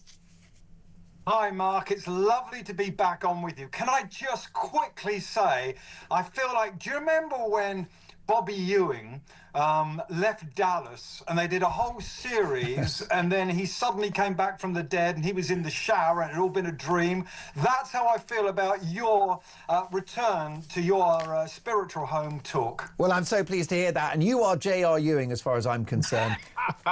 With a glass of scotch and a drunk Sue Ellen. Thank you for those kind words. And yes, we'll pretend the last 3.5 years didn't happen. That's not a bad shout. Now, Alex, this is awkward, isn't it, for the BBC? Now, this is not a BBC policy, but it's somebody that's contributed to the BBC. Her novel's obviously very popular, very successful. And she is pledging to support Palestine Action, who are a prescribed terror group, using her BBC royalties. It's just another example, isn't it, of a wealthy celebrity insulated from the consequences of their own luxury beliefs. Yes, absolutely. And I know you're expecting me to come on and give it to the BBC. Never. But actually, they have paid her royalties to turn one or two of her books into dramas, and then Sally gets her wages from the BBC. She gets her money, and then it's up to her what she spends that money on. I agree that it's a very awkward connection now for the BBC. And I was listening to Benedict earlier, and one of the problems for the BBC is now that people don't warm to them, now the BBC is not known as Auntie, everybody is waiting to pounce. This is, I think, one of those occasions, Mark, where it's up to Sally Rooney what she does with her money. She's been paid by the BBC. I mean, if I was the BBC, I'd make sure that those programmes were never, ever repeated. I would remove them from iPlayer. Maybe they've done that to break the connection, because it's a very bad look for the BBC, the way it's being married up in the media. Well, that's exactly right, because we're all for free speech. And if anyone is against cancel culture, it is myself. And of course, you as well, Alex, because you were slightly cancelled by the BBC, I think, for being far too entertaining and maybe not politically correct enough. But you were great when you were on BBC Radio, you're a BBC Radio legend. The issue that this woman's got is that she's actually breaking the law, potentially. She wrote Normal People, which was the big hit novel and then TV show, which I thought was quite dull, but there you go, it's all about opinions. And she risks committing a terror offence under UK law if she does divert her BBC income towards Palestine Action. So it'd be quite funny if she winds up in jail for this. Well, she's been saying this, Mark, hasn't she, in the safety of being able to say it and have this published in Ireland. I wouldn't imagine that Keir Starmer and his government would ever go after her for this. But if she says something spiteful about another mum in the playground on Facebook, then she might do some jail time. Exactly. I just wonder whether she would like to speak to the families of the hostages still being held by Hamas post October the 7th. I mean, this is an issue. Is there not a difference between these wealthy celebrities and the rest of the public who live in the real world and have common sense? You know, I'm thinking of Emma Thompson, who goes on Extinction Rebellion marches, even though she also travels first class British Airways, between New York and London, and has got multiple houses. You know, is there an issue with the sort of rather wealthy elite and the rest of us? I think with these left-wing wealthy people who have these dinner parties and spout all of this stuff, there's a couple of things. First of all, I think there's some guilt to having the money. Yes, they're going to send Toby to private school and he will be driven in the family Range Rover, but they're saying all the things that they should be saying if they're on the left. And the thing about the left is, it's people who think they're being noble. And it's easy to spout this stuff off from your ivory tower, but it's just madness and it's cruel. And you're right. Show these people the victims, show them the suffering and say to them, now say it in front of a BBC microphone or on ITV News or whatever. Yeah. And maybe it would be a different... They just don't realise it. The thing about Gaza, Mark, is it's been going on so long, And none of us really in Britain can get to the bottom of what's happening. It's so entangled, and there's atrocities happening on both sides. And if I was a famous author, I could say something like that, and it might sound good, and it might get retweeted, but also it would alienate most of the people on the other side. Why, if you're a successful author, why would Sally Rooney want to alienate more than 50% of her readers? It's stupidity. Well, yes, I don't know if you saw the deleted video by Dawn French, supposed comedy national treasure, who did a allegedly humorous satirical video which was posted on X, in which she talked about October the 7th as they did a bad thing, which I think is up there with Gary Lineker referring to October the 7th as the Hamas thing. I mean, these folks live on another planet, don't they? They certainly do. They certainly do. And I don't want to hear, and I don't need to hear, Dawn French's opinion on this. And I would never put something on social media from me about anything like that, because Dawn French doesn't know enough. Gary Lineker doesn't know enough. I don't know enough. Leave it to the people that are either experts in the field or people who have lived the life and lived through the trauma. They're the people that I want to hear from. Now, Gary Lineker has blasted his former boss, the head of BBC Sport, in an interview. He said he watched Match of the Day without him, obviously, in the host's chair. He said he quite enjoyed it. He went out to dinner somewhere probably very expensive because he's a multi-millionaire, thanks to you and I, Alex, and the people watching and listening to this show through the licence fee. What was it, £1.4 million a year to talk about football? Well, he's out of the BBC now because, of course, he shared some horrific anti-Semitic material on social media. He did call October the 7th the Hamas thing, very dismissively, and he's got lots of other issues regarding his political position. But the latest thing now is he blasted his boss, saying he enjoyed Match of the Day, but he said the new bosses wanted to come in and change everything, and that was a big mistake. And he said, luckily, they didn't. But do you think it's a good look for Gary Lineker to still be attacking his former employers? No, I think the thing about the BBC, I describe the BBC, Mark, as when I worked there, and there's lots of other jobs, but when I worked in the BBC is like a warm bath. When you get into it, it's lovely. And people are trying to get into that bath, but you're in the bath. And if you've got a good show and you've got great ratings, it's easy to think, whether it's TV or radio, I've got a gig for life. I've built those ratings. I'm responsible for this time slot being really good. Show me some respect and give me a job for life. But we're all just hired hands. And I had I think a 17-year run at the BBC. Amazing. Gary Lineker did 26 years. So I made some notes because I thought you might be asking. So he gets 1.35 million a year. Now, he wouldn't have got that for 26 years because obviously his wages have gone up and up and up. So let's just say he's been paid by the BBC £15 million in the last quarter of a century. Let's just say, as a rough figure, that's what it is. Yeah. Then you put in his crisp commercials, his after-dinner speaking, his endorsements, his podcasts, all the stuff that you and I don't know about. He's a very, very rich, privileged man, and he should shut up because no one cares about his politics. I don't know why he's doing it. I think these people start to believe their own publicity, that their opinion really, really matters. And Mark, you've done loads of opinionated radio and TV in your time. Just a bit. And you know that you go on and you give an opinion and then both sides chip in and then you turn the microphone off and you go home and the next day you think about something else. But with these celebrities on social media, I don't know why they do it. It's a very, very bad look. I would say, Mark, that at least he watched it.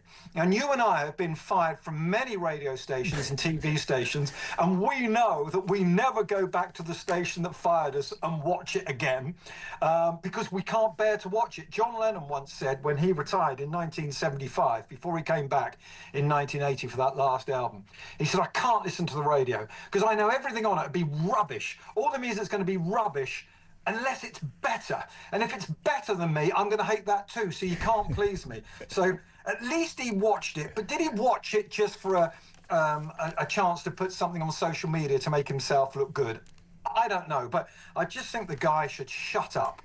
Well, listen, I'm so glad you were cancelled because the BBC's loss is our gain. Alex Dyke will catch up really soon. Fantastic to see you. Your reaction to what Alex had to say, 0344 499 1000. I want to take some calls before the end of the hour. Lovely Matt is going to take your calls, and he's got a great bedside manner, let me tell you. And his hair's nearly as frizzy and out of control as mine. He's a fine man, as is Samara. No, Samara's a fine lady, by the way.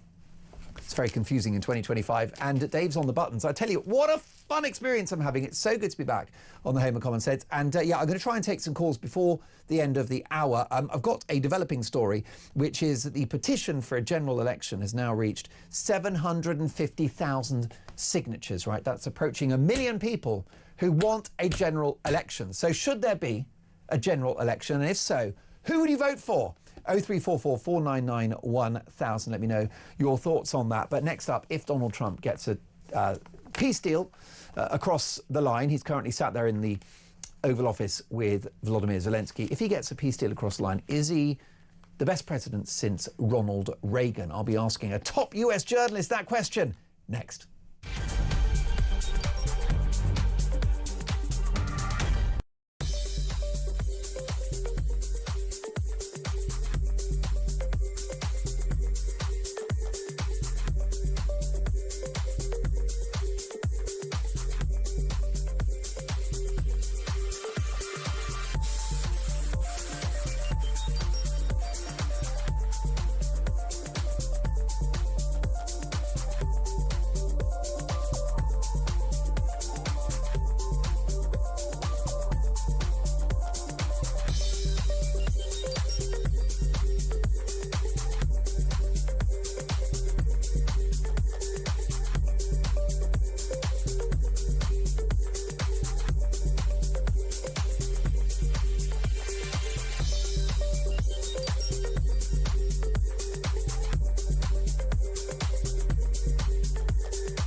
Across the UK, on DAB+, on your smart speaker, on your smart TV, and on your side. This is Talk. Why is it a borderline criminal offence to wave the flag of St George or indeed the Union Jack? James has messaged the show. My granddad was a desert rat in World War II, born and lived in Tower Hamlets. This is the local authority that's tearing down these Union Jack flags. And he lived in Tower Hamlets all his life and is rolling in his grave because we in Tower Hamlets can't fly the flag he fought for and many of his Tower Hamlets friends died for and will never get to see it again hanging in their hometown. So for them, I fly the flag with pride in Tower Hamlets. No shortage, by the way, of pride flags, which are everywhere. I was on an aeroplane and they had a lighting system in the plane which was done in the rainbow flag of pride. It's like, is there any end to this propaganda? Yikes. It's wild stuff, isn't it? Now, folks, it's all happening in Washington, D.C. The President of the United States is having a slightly more convivial session with Volodymyr Zelensky, the President of Ukraine. And, of course, the good and the great of the international political community are there, including the Prime Ministers of Italy, the President of France, the Prime Minister of the United Kingdom, the Chancellor of Germany, the head of NATO. It is a very significant moment for the world. Is a peace deal in the offing? Is it a satisfactory peace deal? Is Donald Trump selling Ukraine down the river? And if he gets this peace deal across the line, will he be the best president since Ronald Reagan? Well, I'm delighted to say that with me now is the top Fox News correspondent live from the United States, Joe Concha. Good evening, Joe. Good evening, Mark. How are you? I'm very well. Notwithstanding an end to the death and suffering and enormous economic cost and disruption, there is an enormous political prize for Donald Trump if he can get a peace deal across the line. Just amazing that we're 3.5 years into this conflict, and for the first time we have a world leader that truly seems interested in ending a war where, let's face it, the casualties on both sides, you add them up including wounded, must be well over 1 million. Generations of Ukrainian men particularly lost. And the fact that Trump has now met with Putin on Friday in Alaska, and now Zelensky at the White House, along with all the European leaders that you just mentioned, this seems to be going in the right direction. Now, Vladimir Putin obviously is the whole key to all of this. Does he really want peace? If that is the case, and he sees the bigger picture here, which would be warmer relations with the United States, particularly in terms of economic trade and working together to make Russia a better country economically, Zelensky certainly seems ready to meet with Putin in a trilateral agreement, and the Europeans appear to be on board. So if Donald Trump can pull this off, politically, it will go down as one of the great achievements in foreign policy history. And most definitely. Was President Trump humiliated by Vladimir Putin in Alaska a few days ago? Do you mean in terms of not getting a ceasefire? Well, Mark? many people feel that the beneficiary of that meeting was Vladimir Putin, who got the photo op with the leader of the free world, who dominated the press conference afterwards by leading the response to their meeting, their bilateral, by dictating the terms of that press conference. No questions. You know as well as I do that President Donald Trump is the most accessible president probably ever, always takes questions. Was that a bad start for this negotiation, given the fact that many people think that Putin was the main beneficiary of the Alaska summit? Well, from an optics standpoint, you can make that argument, but if it was a bad start, then we probably wouldn't see Zelensky in Washington, D.C. at the White House today and all those European leaders. So I think ultimately, if a peace deal is achieved, then we're going to forget who had the better of it in Alaska to start off this whole thing. Now, President Trump, he needs a future-proofed deal, doesn't he? He doesn't want just a piece of paper like Neville Chamberlain in the run-up to the Second World War. He needs something substantial and something binding. Is that even possible with President Putin?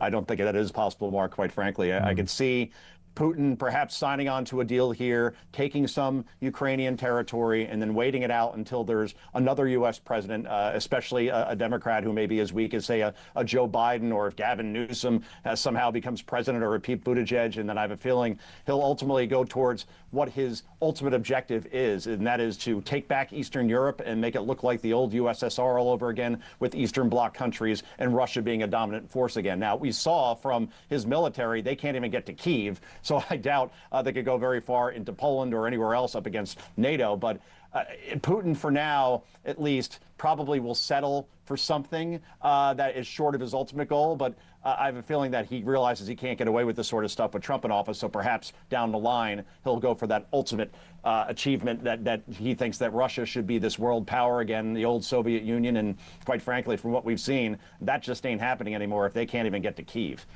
Indeed. If Donald Trump does get a peace deal across the line, how significant would that be for his presidency and his legacy?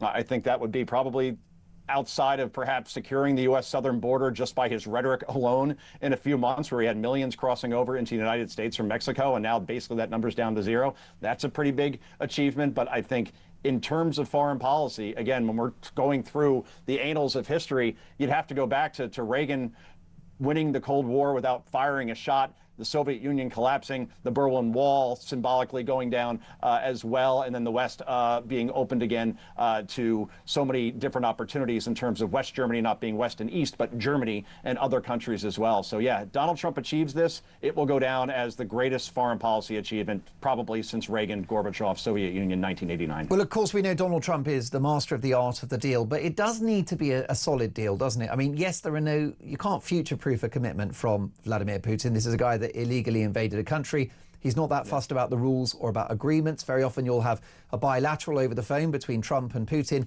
Hours later, Russian missiles are flying into Kyiv. So we know what we're dealing with here.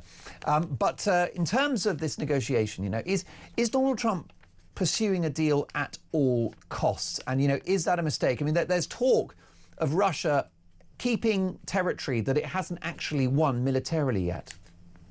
That's the thing, right? In other words, if they won that territory militarily, it would be hard to take that back from them in some sort of deal. Putin would never agree to that. Is that fair to Ukraine? Were they the aggressors here? Of course not. But if they're willing to concede some of that land, that is something that, okay, not the best deal in the world, but it's probably the only realistic one. But in the end, as you said, something binding. Binding means, to your point, we can't have, after a peace deal is made, signed, the handshakes are done, that somehow we're still seeing drone attacks happening against civilians in Ukraine. It has to be, the only way we know this is binding is if the killing stops completely. And again, with Vladimir Putin, that's one big wild card. But if Vladimir Putin's word is not his bond, then why is the American administration seeking a deal in the first place? I think in the end they see opportunity here in terms of having a relationship with Russia that drives a wedge between Russia and China. So big picture, if we could work more with Russia, China gets more boxed in than they already are. So you break up that alliance. Obviously, you stop the killing, which from a PR perspective, yeah, that would be great for not only President Trump, but a J.D. Vance, vice president running in 2028, likely as the nominee. So there are political obviously opportunities here and pros that you could say definitely outweigh the cons, but also breaking that Russia-China alliance, or at least damaging it, that only benefits the United States long term. If the Ukrainians aren't happy with the deal, but it's forced through, is that morally and politically acceptable? That's a good question. You know, I don't think they'll ever accept any deal that doesn't give them all of their land back. It literally is against their constitution. But again, the realistic thing here is that Ukraine can't push out Russia, and Russia can't get too far into Ukraine in terms of major cities. So some concessions will have to be made. No one's going to be completely happy with it. But I think as long, again, as you're not losing thousands of troops and men in their 40s are fighting for Ukraine at this point because they're running out of young people, I think long-term, big benefit, big picture, that's something that probably at least the families and the poor people that had to go through this in Ukraine will probably grudgingly accept.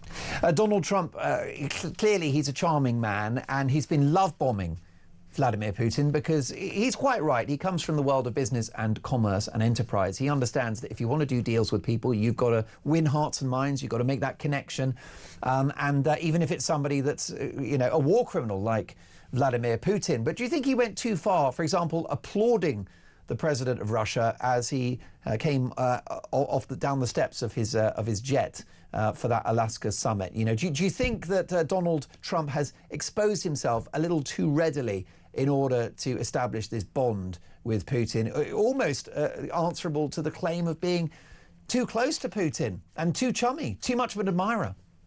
Yeah, I think the applause, that was something that certainly received some criticism here. Meet with Vladimir Putin by all means. You have to if you want to achieve peace. But I think if we saw more of a stoic Donald Trump, the way we did Reagan back in Reykjavik in Iceland when he first met with Gorbachev and walked away from a deal that was handed to him and then called the Russians the evil empire, that's how you achieve peace through strength. Now, all that said, though, Donald Trump has achieved more in terms of talks between so many different players here, Europe, Ukraine, Russia. Let's see again, in the end, if Vladimir Putin and Vladimir Zelensky and Donald Trump can come out of a room with a deal, then I think all would be forgiven in terms of a little applause from Donald Trump when Putin arrived in Alaska. Joe, what's the worst case scenario? Because I'd probably rather accept a compromise deal so that this war can end, because too many people are dying, as we've said, and it's been a huge problem for the world as well, not just a humanitarian disaster, but a big economic headache as well. Supply chains, the cost of energy. It's, you know, we've all paid a price directly and indirectly. So bring on peace. And I think Donald Trump deserves far more credit than he's received for seeking to accelerate this process of peace. I mean, I remember Kamala Harris's campaign, her short-lived campaign in the run-up to November, and she didn't once say what she would do or any efforts that she would make to end this war in Ukraine, perhaps because the Democratic administration weren't interested in ending that war, perhaps seeking a forever war. But what's the worst case scenario if we don't get a deal and Donald Trump becomes really irritated with and loses faith in Vladimir Putin? Where could that take us? If no deal is made, then Donald Trump, the president, will assuredly spank more very harsh, impose, I should say, sanctions on Russia. Obviously, the Cold War will become colder. And again, China and Russia, they continue to build their alliance, which only hurts the United States. So, yeah, if there's no deal, the killing continues in perpetuity as if there were a Democratic president in the White House, where all we saw was the Biden-Harris administration throw hundreds of billions of dollars to keep a war going that was completely and totally locked in a stalemate where you weren't going to get a winner either way. That's the worst case scenario, where the U.S. continues to have to fund Ukraine in terms of weapons. The war goes on for another 10 years. I come back and join your show in 2035, and we're still talking about a war in Ukraine that's gone nowhere. That's probably the worst case scenario. And the United States and Russia go back to the old Cold War days of the 1970s and 80s. But briefly, Joe, but perhaps it would be worse than that, because potentially it'd be worse than under the Biden administration, because, you know, the MAGA community are not that keen on funding foreign wars. And isn't there a chance that if there's no deal, Trump walks away and says to Ukraine and Europe, you're on your own now? There's a very good chance of that, right? He has secured more money being paid by NATO nations in terms of their GDP percentage. But yeah, could he just say, nope, sorry, we're going to leave you? But I have a feeling if Putin ends up being the reason why peace isn't achieved, that Trump probably would, not as much as a Biden or Harris as far as throwing money at the problem, but probably would give them enough just to defend themselves so Ukraine doesn't completely fall. Joe Concha, a privilege to have you on the show. Thank you for a fascinating conversation. My thanks to Joe Concha, who is a senior Fox News correspondent. Your reaction, 03444991000. Developing story now, which is that the petition for a general election, an immediate general election, has now reached 750,000 signatories. Are you one of those signatories? Would you like a general election? And if so, who would you vote for? We'll discuss that next.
About corruption in prisons. We know the amount of drugs that are coming in, the amount of inappropriate relationships, and what we don't know, and the MOJ is not transparent about, is how far up it goes.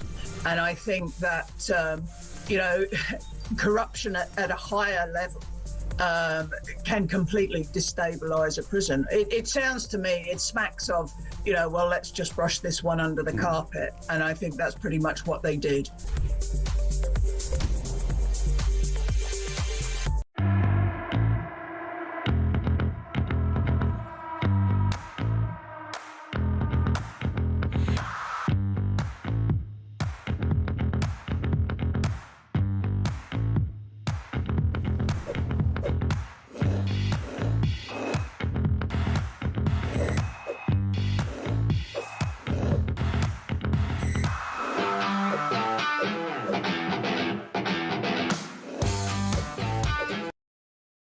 Across the UK, on DAB+, on your smart speaker, on your smart TV, and on your side.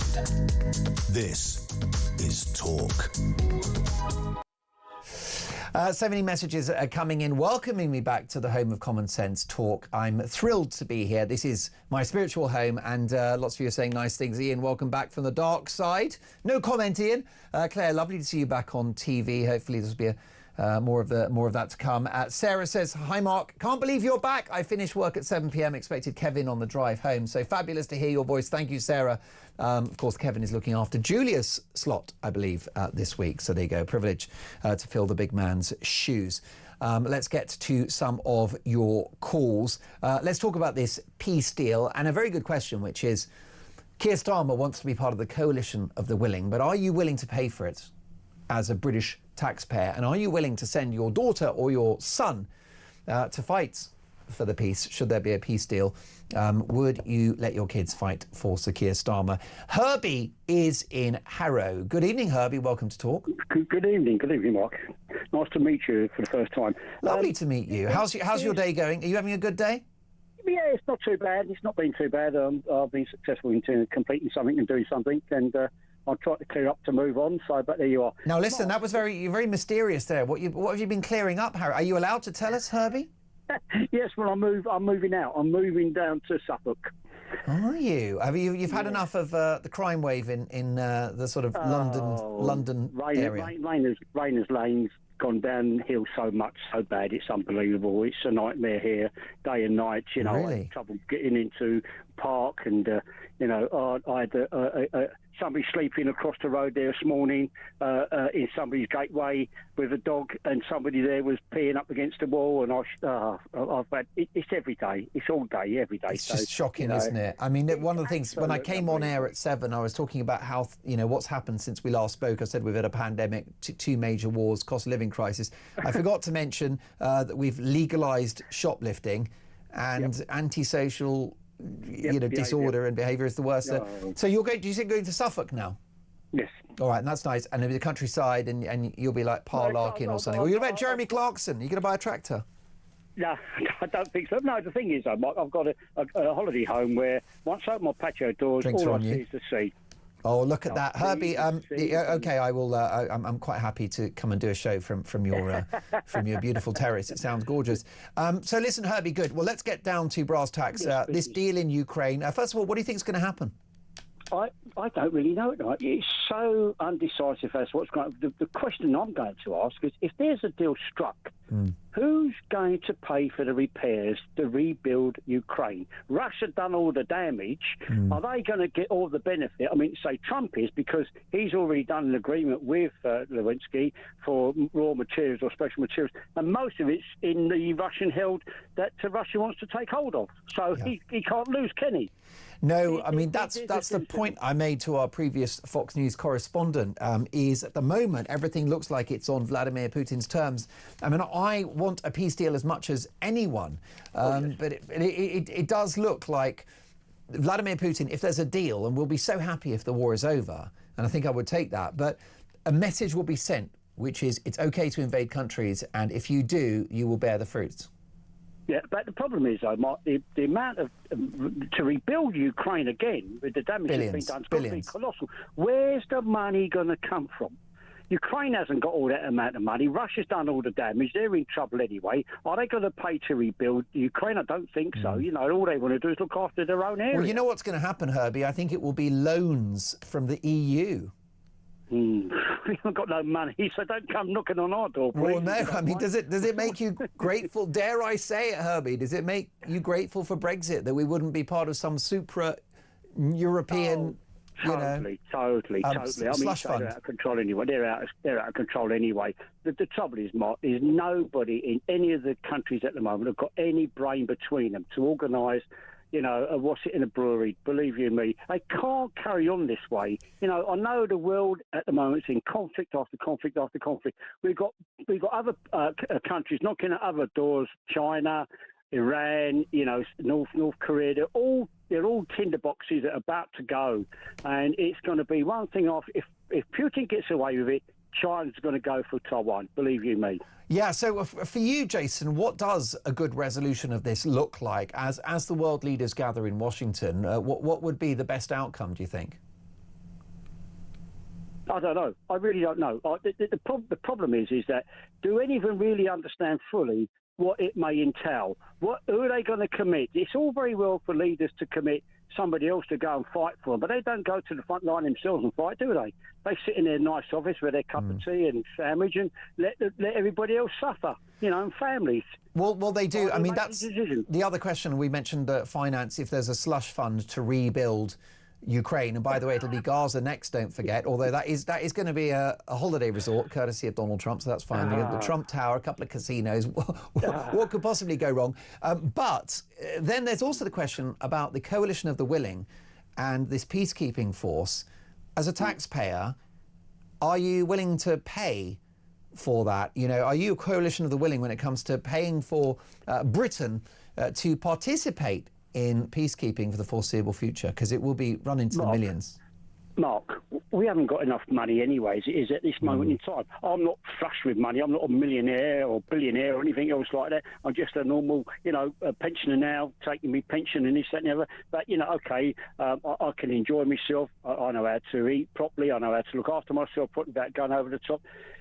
We're paying for illegals to come in over by the hundreds, and the money's just hemorrhaging from our pockets into a treasury that does not know how to control expenses that they're spending our money on. They haven't got a damn clue. That's right. I mean, the accommodation, just the accommodation alone for people that have entered the country illegally is around £5 billion and upwards, right? And that's just a start-up cost before these folks inevitably receive the asylum that they're seeking. And I think we're mugs, as they would say. Herbie, you're no mug. Really good luck in Suffolk. Wherever you are, stay in touch with me. Give me another call. I'd love to hear your thoughts again. 03444991000. Voice of common sense there, Herbie in Harrow, who's had enough of the Greater London area, which is a crime-ridden nightmare these days. And the other great British cities are heading that way. How about Sheffield, though? I think the Steel City's not too bad, is it? Jason's in Sheffield. Hi, Jason. How you doing, mate? Great to have you. Jason, tell me about Sheffield. Is it a good place to be? A good place to live? Is it safe? Are you happy there? It's the same.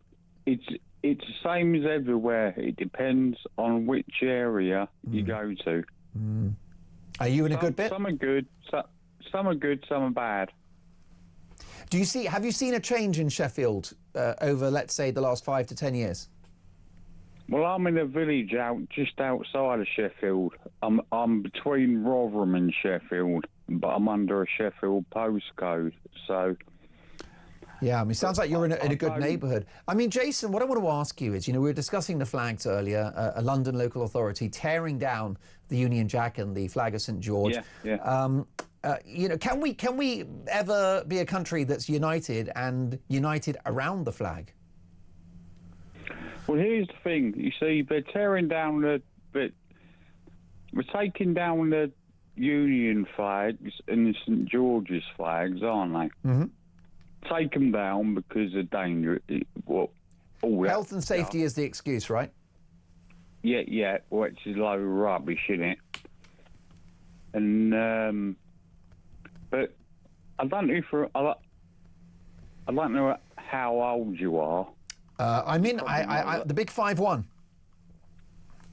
You're 51. Yeah, you're younger than me anyway.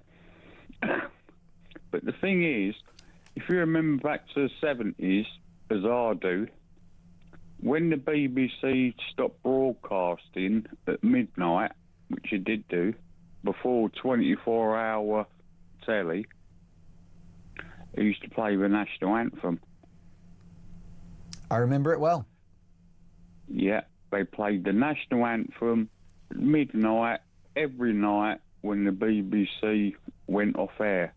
That's gone anyway. I sort of understand why that's gone, because 24-hour media now. Everything's gone. It's gone. It should be a fixture. Jason, I completely agree with you. I've got to say, give me another call soon, Jason. Great chat. We've got a really, really busy hour to come. King William, when he becomes king, is not going to live in Buckingham Palace. Should we sell it? That's next.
across the UK.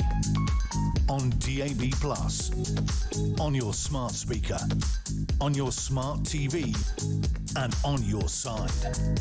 This is Talk.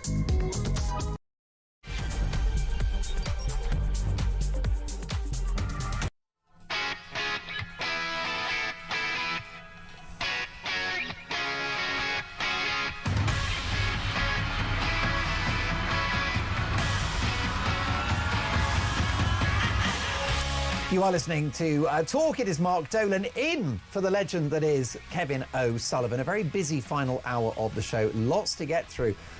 We're going to talk about King William, right? When he becomes king. Hopefully it'll be many years from now before William accedes to the throne. But when he does, he may not live in Buckingham Palace. And at the moment we're spending approximately £500 million renovating it. What should we do with Buckingham Palace? Should King William be obliged to live in it? Do we sell it for housing? Do we turn it into a massive Tesco? A car park, perhaps? There's not much parking in central London.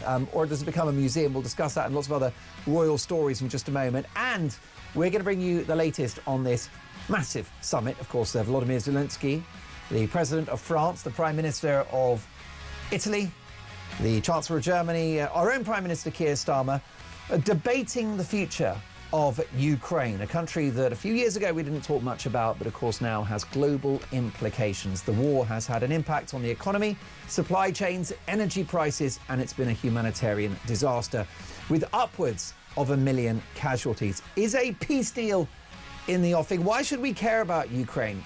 Are we staring down the barrel of World War III if this doesn't play out the way it should before our very eyes? We're going to speak to one of the country's top historians who will tell you why this matters, and he's got his golden ball out predicting how this actually plays out. It's Mark Dolan on Talk. We've got lots to talk about. The phone number 0344 499 1000.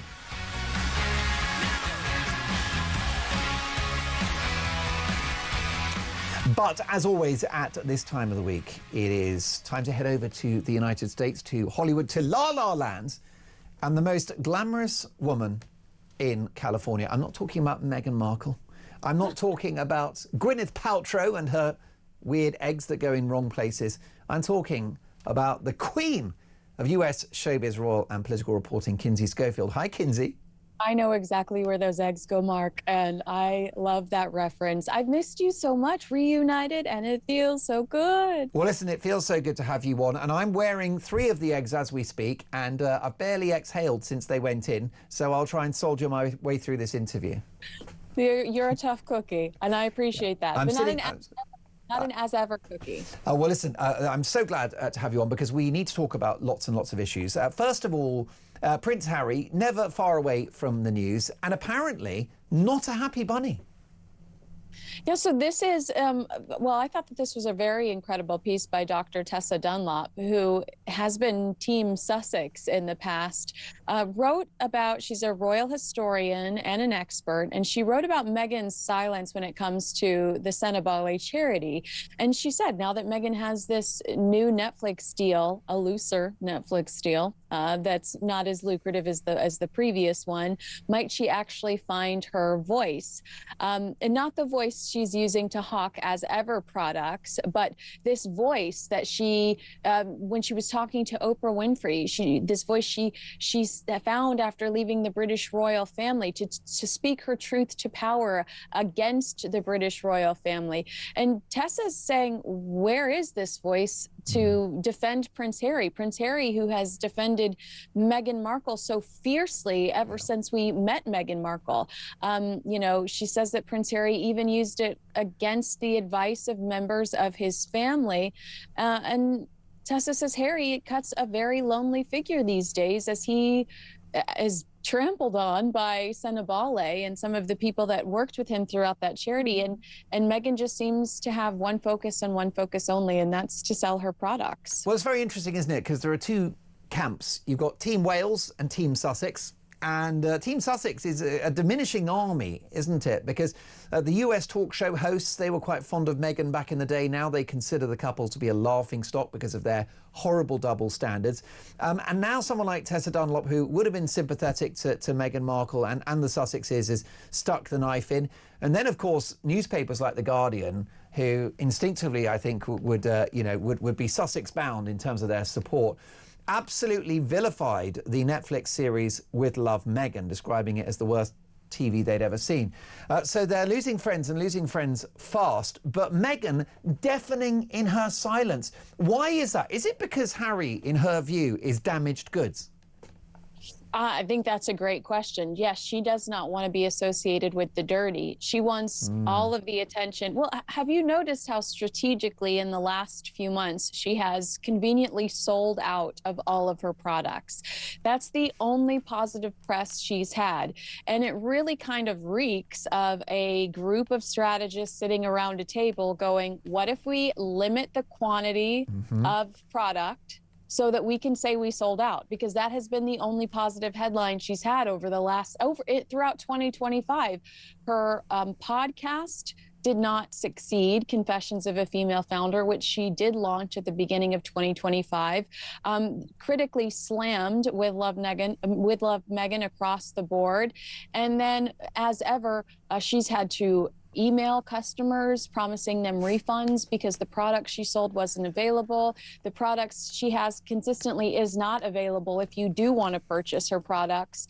So it's been stumble after stumble. And I think that she has strategically created these positive moments with press going, oh, I sold out, by limiting the product amount.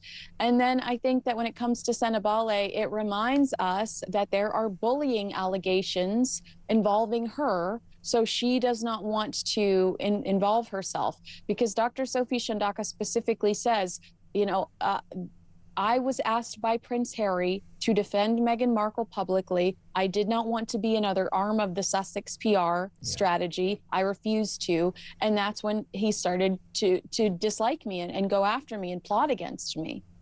Is Harry still under Meghan's spell, or has he realised he's made the biggest mistake of his life?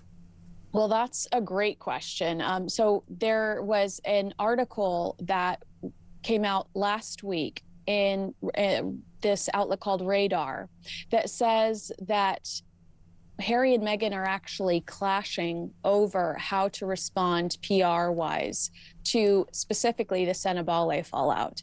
And it also says that they really feel like people, likely Senabale, likely the media, because we've heard it before, are conspiring against them. And because they can't agree with how to respond at home, because this is an argument, according to Radar, that's regularly happening at home, it's created real tension within the marriage. Do they react? Does Meghan come out and say, I want to defend Harry? Does she hide? How should Harry respond? And I think that that's likely very true, because we do see conflicting ways in the way that they react to scandal. Sometimes Harry pounces, sometimes important stories come out and they don't say it. Like, they never reacted to when they were pushed as to who was the royal racist. I think that their actions do conflict with what, their previous past responses. So I think that that's likely the case, that there is friction at home and there are fights at home over how to deal with this negative press. I understand Harry is devastated over it. He used to be the most popular royal. Now he's one of the least popular royals. Yes, and worth remembering that Senabale is a charity that he founded in memory of his mother, Princess Diana, a charity of which he's lost control. Now, allegations of bullying by the prince in regards to Dr. Sophie Chandauka, the chairwoman, were dismissed by the inquiry, but it was an inquiry that was not a good look for Harry at all, because they implicated him in the dumpster fire that is this story, this complete smoking ruin of a charity now who are losing donations and may well fold anyway. And the issue is that Americans don't like losers, and Meghan doesn't like losers. This is a woman that got rid of her ex-husband, Trevor Engelson, the minute she got a big part in a TV series. Well, and if you believe reports, if you believe somebody like Tom Bauer's book Revenge and some of the other stories that have circulated, she got rid of her chef lover in Toronto the second she caught wind that she could be introduced to Prince Harry. You know, she was happily in a relationship with that chef in Canada who had elevated her in the local scene. She was on red carpet after red carpet thanks to his celebrity in the area. But when she was told, oh, I have a prince I'd like to introduce you to, the chef suddenly was given the boot. Yeah, and Trevor previously was useful when she wasn't getting acting parts because he was a TV producer with you know, some reputation, but then he outgrew his relevance. Could that happen to Prince Harry? Could his stock fall so low that Meghan does what she's done to her father, her half-siblings, her ex-husband, which is to dump him? Well, Vanity Fair, who I respect Vanity Fair like I can't even begin to describe as a publication. They have lawyers on the payroll that sit and they comb through each story, and nothing that's going to even remotely inch towards a lawsuit is going to end up in print. Vanity Fair said earlier this year that they were told that someone from Meghan's camp was shopping a potential divorce book. They wanted to know how much Meghan Markle could get if she brought a divorce book to the table. And Harry and Meghan not only never threatened to sue Vanity Fair over that piece of information, they never denied it either. Well, Meghan would be a lot richer as a divorcee than she currently is, wouldn't she? Because if she and Harry were to divorce, well, that's when Netflix would suddenly regain interest in Meghan, because we'd have a TV series and it would be Meghan, My Story, and we'd have a book of the same name, and it would accrue millions, wouldn't it? It would, and that is one of the rumors that has circulated surrounding why Netflix would even remotely stay associated with Harry and Meghan, because they want to be, they've seen how vengeful she was throughout the Oprah Winfrey interview, throughout that sit down. That is a bitter, angry woman. I'm sure that they resent the fact that they didn't get that interview, that Netflix wasn't their first stop. And I think that ultimately that is what upset Spotify, and that's why Spotify was so quick to dump them, because they thought, we didn't even get the goods.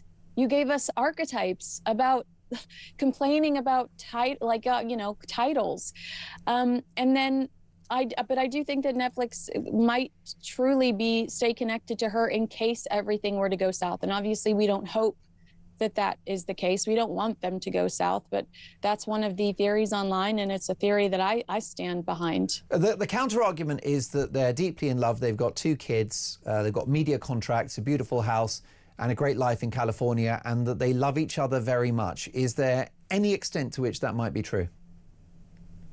Is there any extent? Well, Harry tells us it's true, because he did sit on a stage in New York and laugh about all of the divorce rumors. But you're old enough to remember this, even though you're a young buck. You remember the whispers that were happening prior to us finding out the truth about Princess Diana and Prince Charles. The Mouse That Roars, I think, is Tina Brown's Vanity Fair piece that actually revealed for the first time some of the chaos that was going on behind the scenes with Charles and Diana. These royals are very good at covering up some of the drama that can happen behind the closed doors. But Charles and Diana is the perfect example. For a while, we thought it was a fairy tale. Should we sell Buckingham Palace is coming in 1 second, but can you tell me about Meghan's recent Instagram post and why it's significant? Are we talking about the one with the worm? Well, apparently she's returned to Instagram, posting and publicly announcing her and Prince Harry's new Netflix deal, but there's one issue she's not spoken about. I would assume that it was Senabale. Yeah, I mean, that's it. No mention of that. I also want to ask you about Buckingham Palace. Are you not more interested in the bug on Meghan Markle's plate that she posted a picture? Tell me more. Bug on it. Well, we know she's a terrible cook. I wouldn't eat her food, and I wouldn't touch the flower sprinkles, which in my view are toxic, hallucinogenic, and people aren't supposed to eat flowers.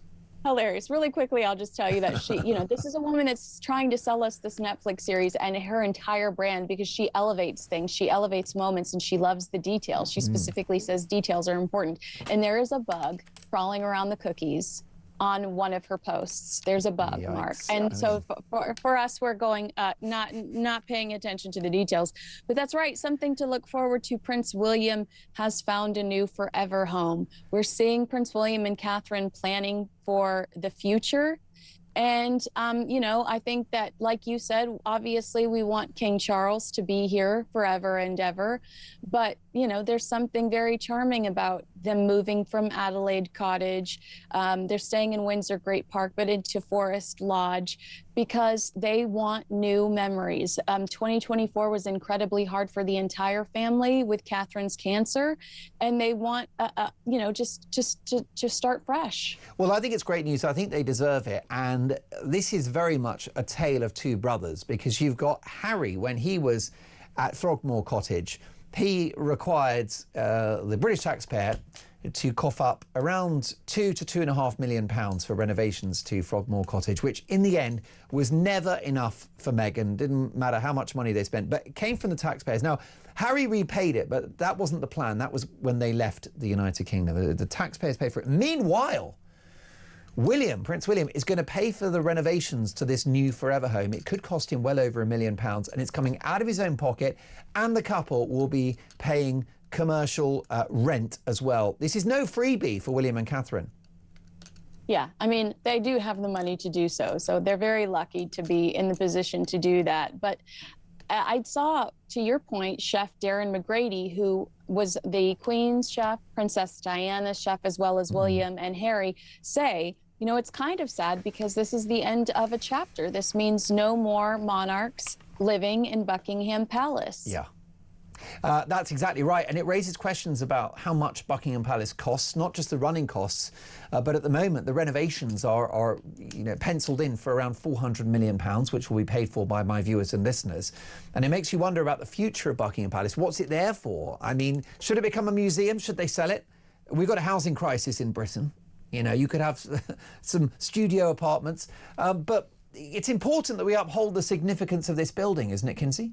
I totally agree. I would live there 120,000% if I could. Yes, if it became housing, I would be the first in line. But I just had the greatest day there last month. I walked as far as I could go. I mean, obviously I was limited. The tour limited me to certain rooms. But as a tourist, I spent a lot of money there that day, $50 on some, you know, box that I could have bought for $3 at Target or Walmart that says Buckingham Palace across it. I mean, I just think it's a great symbol of patriotism, of your history. Other important people have lived there and walked through those doors. Yes, it should be a museum. Yes, it should still exist. Yes, it should be open to the public. I think it's an incredible space and venue. And just to imagine all of the magical moments, secret kisses that happened throughout there, the important people that walked through those halls, war, people debating like whether they should go to war or not. History is just, I mean, to me, history is so enchanting, and I think it's an important space and venue. Do you think, and I'd like to ask my viewers and listeners, do you think that when he becomes king, that William should live in Buckingham Palace in order to maintain the significance of that building? Let me know, 0344 499 1000. But do you think it would be a problem if King William decides to stay at Forest Lodge in Berkshire? Would that be appropriate for the monarch? I think it would be appropriate because he's doing things differently. He has a very different relationship with his children than the relation. And this isn't a criticism of the Queen or King Charles, but I just think he has a very different relationship with his family, and that he prioritizes his family. So if he wants to wake up in their family home every day with them, I value that. I think that that's very significant. And I think that he's raising somebody that you can be excited about being king as well. And that's Prince George, the fact that he wants to spend such quality time with his children and mentor them leadership-wise. Do check out Kinsey Schofield's unmissable YouTube channel, which is simply called Kinsey Schofield Unfiltered. Kinsey, see you soon. Thank you, sir. There you go. Broadcasting royalty, Kinsey Schofield. Your reaction, what do you think they should do with Buckingham Palace? Do you think if and when he becomes king that William should be obliged to live at Buckingham Palace? Otherwise, what is that building for? And why are we spending almost £500 million redecorating it. Let me know your thoughts. 0344 499 1000. I'm going to take your calls before the end of the show. The quite interesting development that's happened politically is the petition seeking and calling for a general election, a snap general election, we can but dream, has now reached 750,000 signatories. So would you like a general election? If so, who would you vote for? And let me know, convince me how and why they could improve this country, because let's be honest, we're not in a great place, are we? It's great to be back. Things are worse in Britain than they were when I was last here, but we're going to make it better. We're going to fix it. Next up, can Donald fix it? We're going to have a look at this Ukraine deal. If it doesn't play out the way that we all hope, are we staring down the barrel of World War III? I'll be asking Britain's finest historian next.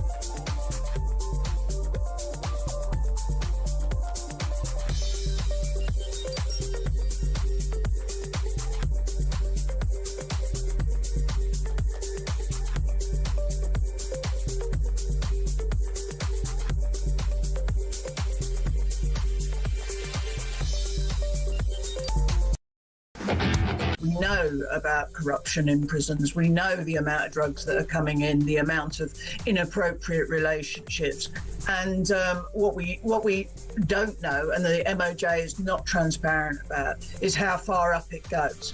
And I think that corruption at a higher level can completely destabilise a prison. It sounds to me, it smacks of, well, let's just brush this one under the carpet. And I think that's pretty much what they did.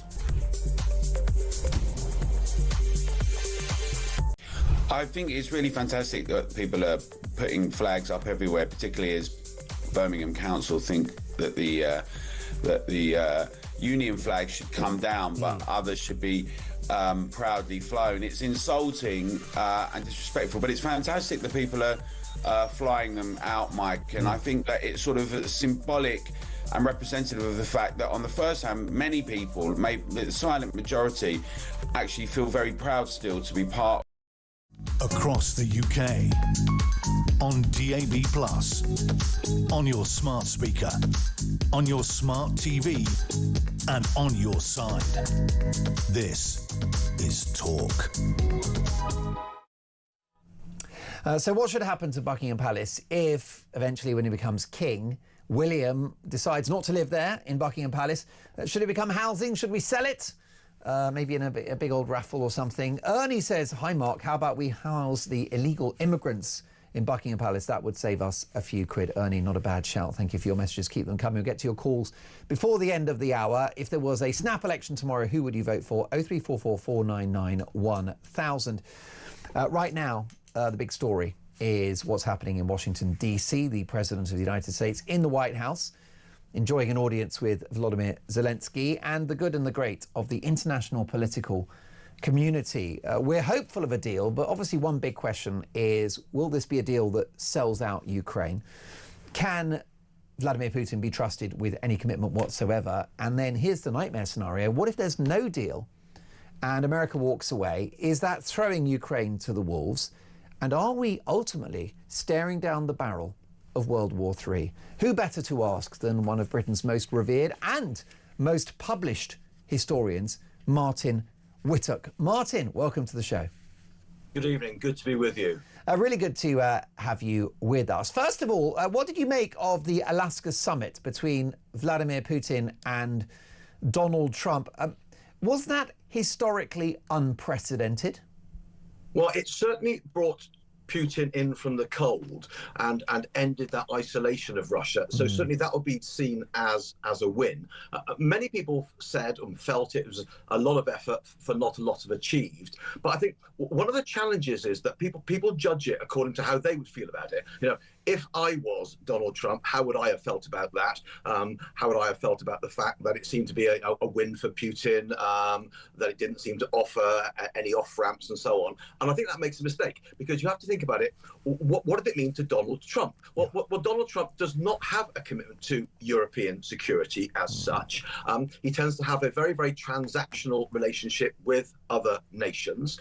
He wants the war to end, but I don't think he is overly concerned to protect the sovereignty or the territorial integrity of Ukraine, and he's not seeing himself on an ideological crusade to defend democracy. Now, many of us, putting ourselves in the position of him, would say, I'd have felt deeply disappointed by that. I'd have felt overshadowed by Putin. And yet, in many ways, Trump probably came away from it thinking, well, it looks like we may get peace, albeit with great pressure put on Ukraine. It may well be that resources of Russia are opened up to American companies, though I can't see them rushing there at the moment. And I don't think the USA is going to be too deeply involved in guaranteeing it. But that's why today is so interesting, because things seem to have moved on over the weekend, which we might come to in a moment, because this promise of something perhaps like an Article 5 NATO agreement that would safeguard the security of Ukraine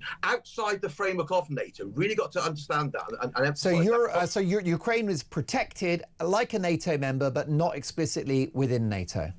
Yeah, it would have the kind of protection. Basically, Article 5 of the NATO treaty says if an attack on one member is regarded as an attack on all. Now, there's no way Ukraine is going to be allowed to join NATO, not in this incredible volatile situation. But if, in fact, the USA does sign up to security guarantees, then there is something like, and I must emphasize that, something like the Article 5 arrangements, then that would mean that whoever signs up to that, Russia, USA, Ukraine, maybe UK, Germany, France, whatever, they'd have the same kind of, apparently we're told at the moment, but it's moving very quickly, the same kind of Article 5 guarantees. So if there was a future attack by Russia on Ukraine, then that would mean that all the parties to the agreement would have to come in to stop it. And the idea being that it wouldn't happen because the Russians wouldn't do it because they wouldn't want to face that kind of united front. Now, if that is what's emerging, and that's the talk at the moment from Witkoff, who was the envoy to Russia and to Ukraine, and that's what's being sort of mooted out of the meeting, then if that happens, that will be a very, very significant move indeed. But that still leaves us with the point that I think you raised at the beginning. What does that mean to Ukraine, and what does it mean to the territorial integrity of Ukraine? Because even if the war stops like now, like tomorrow, what does that actually mean? Russia's not going to be withdrawing from Luhansk or Donetsk, these eastern provinces we call the Donbass. It's going to insist on a freezing of the front line across two other provinces, that's Zaporizhia and Kherson, which gives it a land bridge connection with Crimea. And so we could see a situation in which peace comes, it's guaranteed that there'll be no further fighting, but the downside, and this is a huge downside, is that Ukraine will be forced to accept de facto, not de jure. In other words, the fact is, not that it's right that it is so, the loss of 20% of territory. So there's still a huge amount uncertain here, even if the USA do come in to guarantee future security of Ukraine. The cost to Ukraine is still potentially huge. And the idea of Crimea being returned to Ukraine seems to be completely off the table. So it is more than possible we could see 20% of Ukraine lost to Russian occupation, even if what's left of Ukraine is still guaranteed by the USA. And that's a very, very difficult situation to sell to the Ukrainian people after the expenditure of blood and treasure in terrible cost since February 2022. Indeed. Do you think that deep down, Vladimir Putin doesn't want peace? I think Vladimir Putin wants the war to stop. I think he genuinely does. The Russian economy is overheated, distorted, in all sorts of problems, although holding up remarkably strongly because they're selling an awful lot of oil and gas out via India and China. Okay, that's filling the coffers again. I think Vladimir Putin wants the war to stop. Absolutely. But I think he wants it to stop on his terms, which means effectively he holds on to everything he's bitten and taken out of Ukraine. And with Donald Trump now stepping back from severe sanctions, stepping back from what was much stronger pro-Ukrainian talk a week or so ago, that seems a very real possibility. An end of the war seems a real possibility, but at a huge cost to Ukraine. As I say, somewhere about 20% of Ukrainian territory would be lost if the Russians maintain control of those 40 provinces. Is that historically unprecedented for a country to give up that much land in order for the fighting to stop? I think the simple answer is it's not unprecedented, but we normally call that a huge defeat. Yeah. Yeah, and of course you'd be rewarding Vladimir Putin's actions in the first place. Do you think there is a deal to be done that Zelensky would accept? Because in the last 24 hours, President Donald Trump has said that it really is up to the Ukrainian president to show the willing to get this across the line. And note the wording of that. It's up to you, Ukraine, whether there's going to be peace or not. The Russians have invaded Ukraine in 2022. They're sitting on 20% of Ukraine, as I keep emphasizing, 1/5 of the country. But apparently it's up to Ukraine as to whether there's peace, on the basis of, are you willing to accept that situation? I don't think Zelensky can accept that. Constitutionally, he's not allowed to compromise the territorial integrity of Ukraine, an independent state since 1991. And I think the language of Trump of, it's over to you, Zelensky, are you going to take us to peace? The subtext of that is, are you going to accept the huge cost which is being demanded of you? At the moment, although Zelensky is obviously playing up, as he's bound to do, to look at the positive side of it, the positive side of, security guarantees, he cannot accept and step away from 20% of Ukrainian territory. So I'm still finding it difficult to see how this circle can be squared. I can see it being a frozen conflict, but not one that's actually going to satisfy Ukraine in any way, shape or form. How do you see this playing out? Do you think we'll get anything that looks like a result in the days ahead? I think we're likely to, well, never say never at the moment. It's changing by the moment, and even as we speak, things could be altering.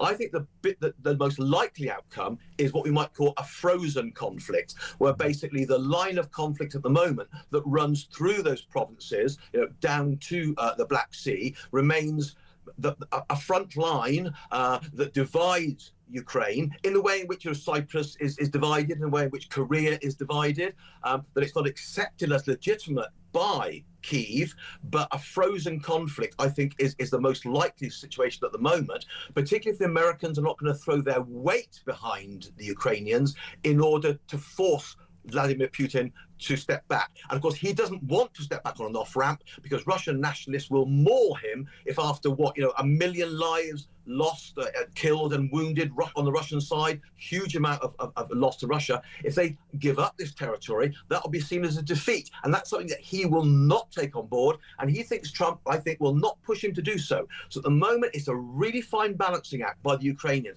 They need American support. It's a very limited support.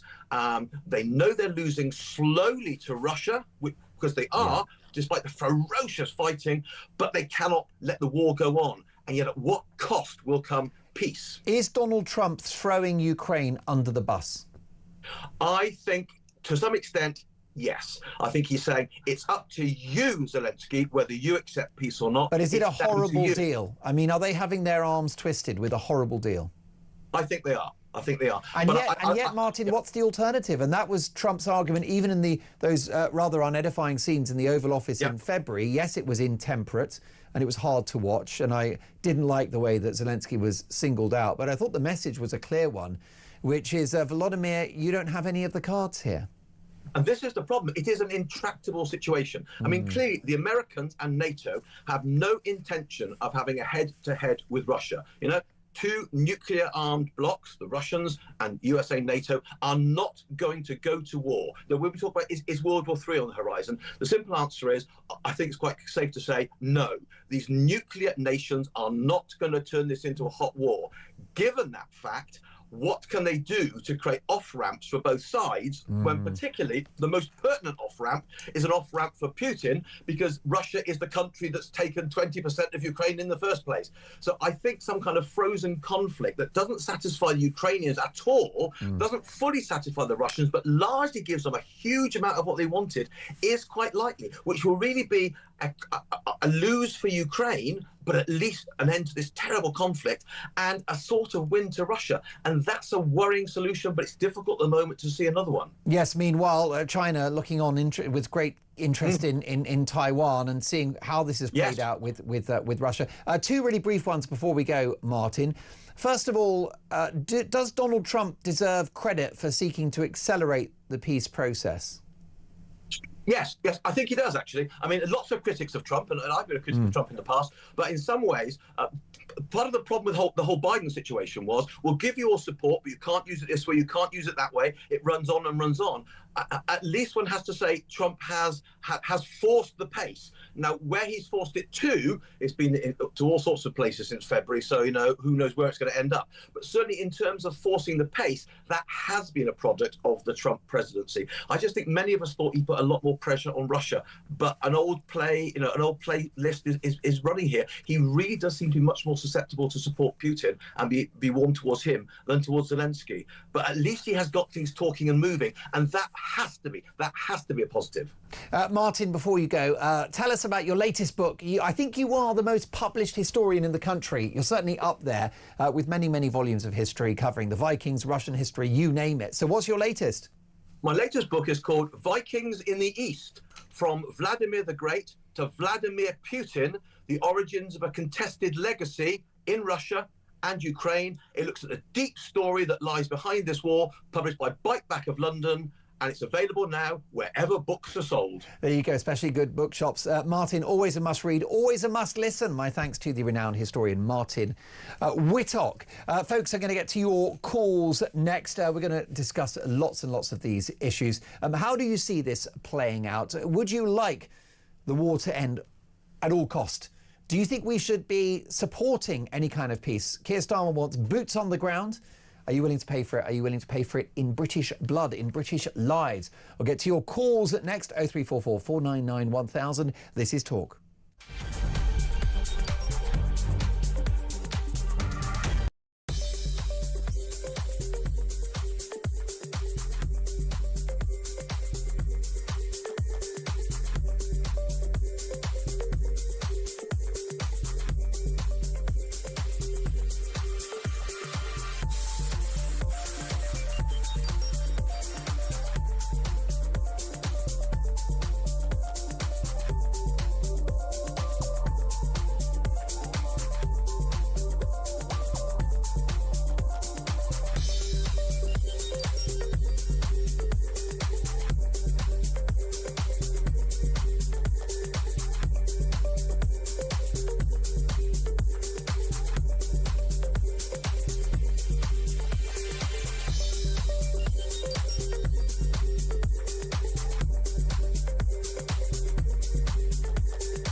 Across the UK, on DAB+, on your smart speaker, on your smart TV, and on your side.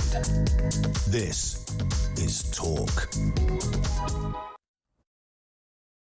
Welcome back. It is Mark Dolan in for Kevin O'Sullivan. I'm here tomorrow, Wednesday and Thursday as well, 7 till 10. Always a treat to have your company. And we've got some WhatsApp voice notes. This is a big development since I was last here. It is, of course, the home of common sense, and it is the home of your opinions. Let's have a listen to some. Just a little voice note to welcome you back, Mark, to Talk.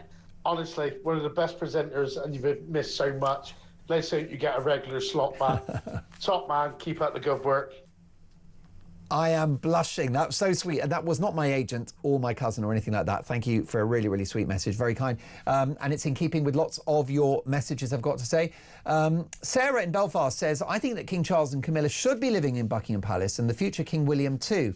They're both discontinuity royals, which is bad for collective memory and bad for the future of the monarchy. How about this from an unnamed listener who says Starmer is in the USA to protect the 100-year deal he made with Zelensky in January 2025, a few days before Trump's inauguration, gazumping Trump to Ukraine's rare earth's treasure. Well, I do hope that Keir Starmer is that expedient and that efficient. I'm not sure that he is. We've got some more voice notes, do we? Let's run them. Hi, Mark. Good to see you back. Great show so far. It's Ron in Berkshire here. I don't think you'll play this, but here goes anyway. I regret to say, I think we're now witnessing the Zimbabweification of Britain. You may say, well, what makes me say that? I think there are some dreadful comparisons. First of all, you elect a Marxist president or prime minister. Then you vilify the white population of the country and its heritage. You destroy the farming community and collectivise all the food production. You create an artificial food and power shortage. You destroy the economy and make the wealthy flee the country. And lastly, break down the social cohesion of the country. Result, Zimbabwe Mark II. Take note, it's coming, unless we wake up. See ya. Wow, well, that was a very powerful message there. And I've got to say, was that Ron? That was Ron that was messaging. Thank you, Ron, for your comments. Clearly the Prime Minister and this government would, challenge the idea that they're Marxist. Maybe that's more Jeremy Corbyn. But, many people do feel that the policies of high tax and, as you mentioned, sort of demonisation of British culture is an issue around the around the left. So you're entitled to that view. Thank you for that, Ron. How about Nick? If there was an election tomorrow, who would you vote for? Hi, Mark. Good to see you back on Talk Radio. It's Nicky from Mansfield. I just asked about the general election. Do I want one, and who would I vote for? Well, as much as I'd love a general election now, I still think that there's too many people that need to realise how bad Labour are. The Labour voters need to realise how bad their party actually is. And if there was one, I'd vote Reform yet again. Luckily, I got a Reform candidate elected in my area, so I'm happy on that score. Cheers, mate. Thank you for your message there, Nick. Of course, Labour would argue that they're picking up the pieces of 13, 14 years of Tory misrule, but a lot of people do sound very unhappy with this current Labour government. There are 250,000 people who have signed a petition for a general election tomorrow, and if that happens, then Nick said he will be voting for Nigel Farage and Reform UK.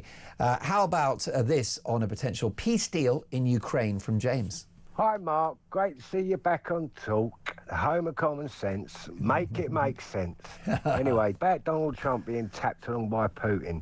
Now, you know and I know that men don't get to the position he's in by being tapped along. And he's a lot older and a lot wiser and a lot of people, and he's most probably forgot more than most people know. Anyway, leads me on to Keir Starmer, who has been groomed into his position, don't know what he's doing. He's a puppet on a string who's led by Humour and the other geezer, Lord Ali. Anyway, that's just what I think. And you're entitled to your thoughts. Thank you so much for that. Look, it's all about interaction here at Talk. It's all about your opinions. Let's get to the opinions of Tarquin in London. Hello, Tarquin. Mr. Dolan, welcome back, sir. Well, listen, it's great to be back. I'm back at my spiritual home. I've really missed the cut and thrust of current affairs. A lot of bad things have been happening in the country. I've not been able to comment until now, but the gloves are off. And it's your turn as well. Now, listen, if there was a snap election tomorrow, who would you vote for and why, Tarquin?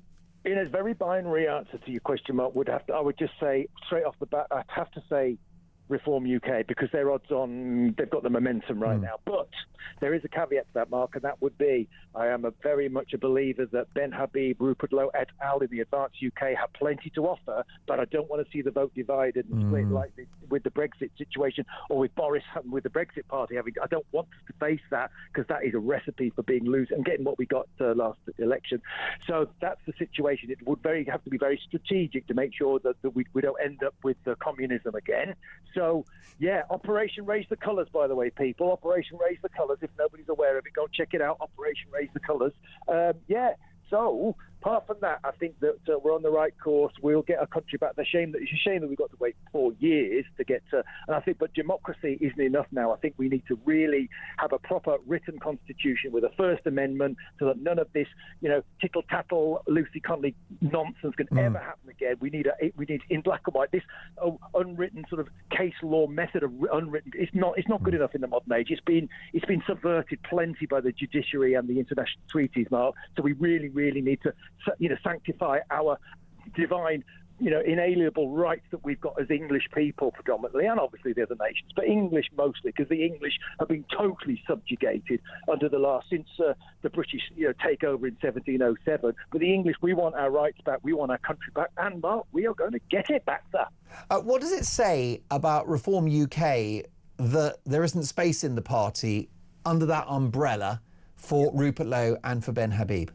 Well, it's obviously not ideal now, but I think there's plenty of time. It's a game of two halves, as they like to say, football. So I think we've got 4 years in which time, Richard Tice, Nigel et al. Can sit down and go, do you know what?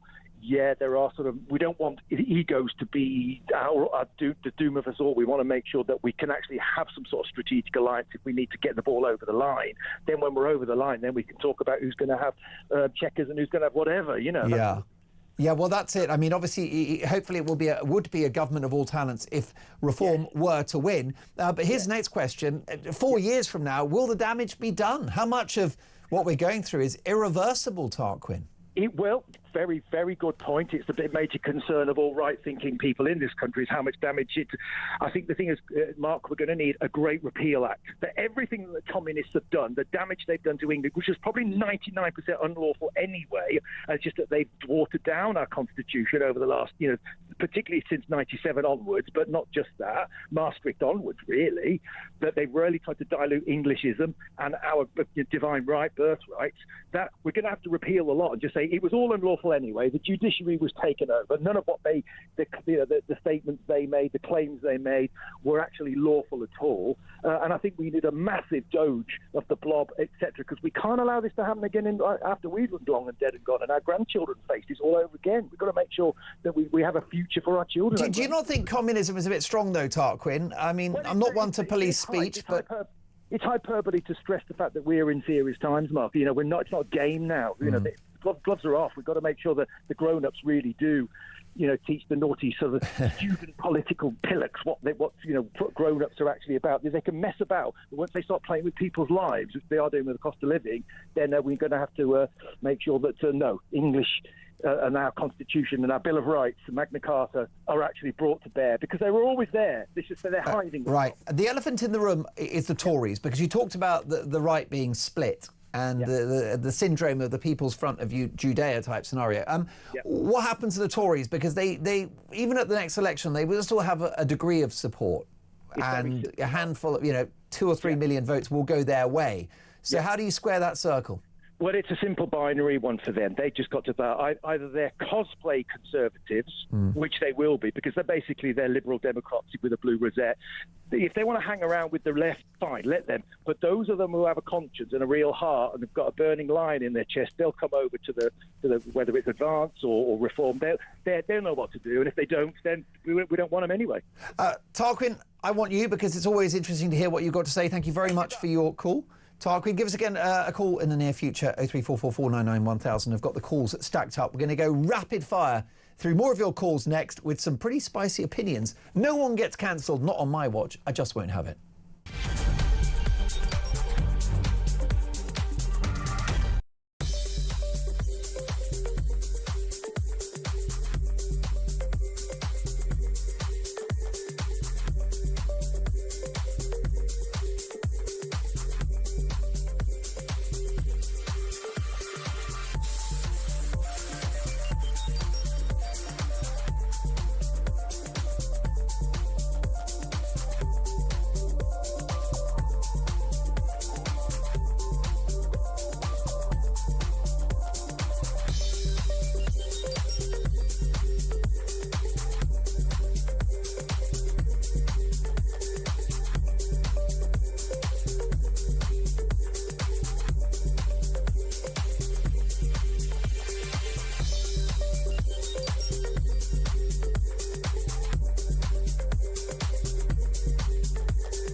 Oi, you, Angela Rayner, you personally voted against the grooming gang inquiry. You want dangers to young women in this country.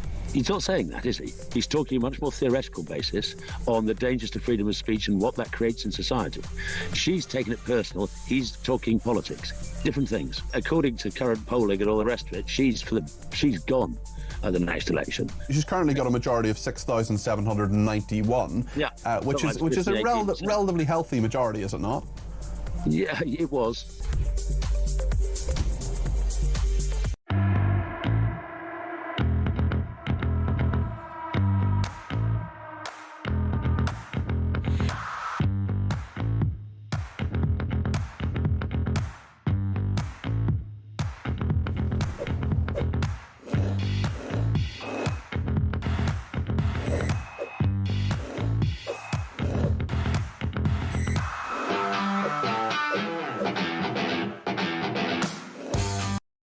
Across the UK, on DAB+, on your smart speaker, on your smart TV, and on your side.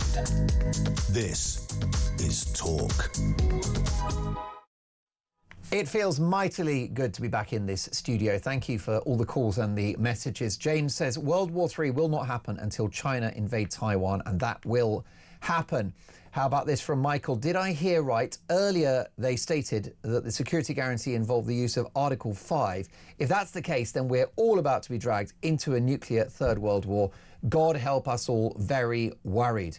OK, well, look, I'll get to more of your feedback, but let's take some calls if we can. And we've got Frank in South Kensington in London. Good evening, Frank. Welcome to Talk. Yes, good evening. Hello. I've just, been watching the circus of, discussions, between the European leaders and Trump. And look, let's put it this way. We've been here before. Trump seems to always go with the last person he speaks to, and the last person he's going to end up talking to is Mr. Putin. And we all know what that, result would be. I do not think for 1 second there is going to be any agreement on anything like we hope that Trump would come to his senses and take into consideration the catastrophic effect this war has had on Ukraine and Russia. Over 1.2 million people, young men, have perished and died. Yeah. It's sad. It sickens me to my bone.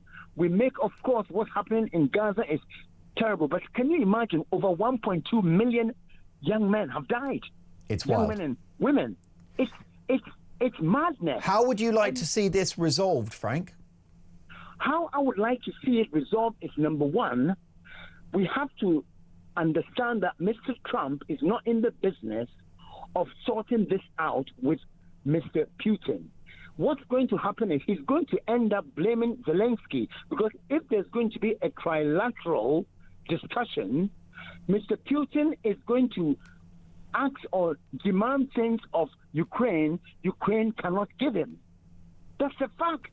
How do you see it playing out? What's going to happen, Frank?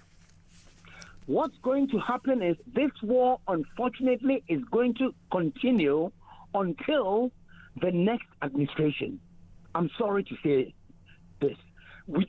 Trump, as long as Trump is in the White House, and as long as Trump, for some funny reason, always sides with Mr. Putin, this war is not going to end under his watch. Frank, thank you for those sobering words. Give me a call again soon. Final call of the show is Grace, who's in the capital. Good evening, Grace. Hi, good evening.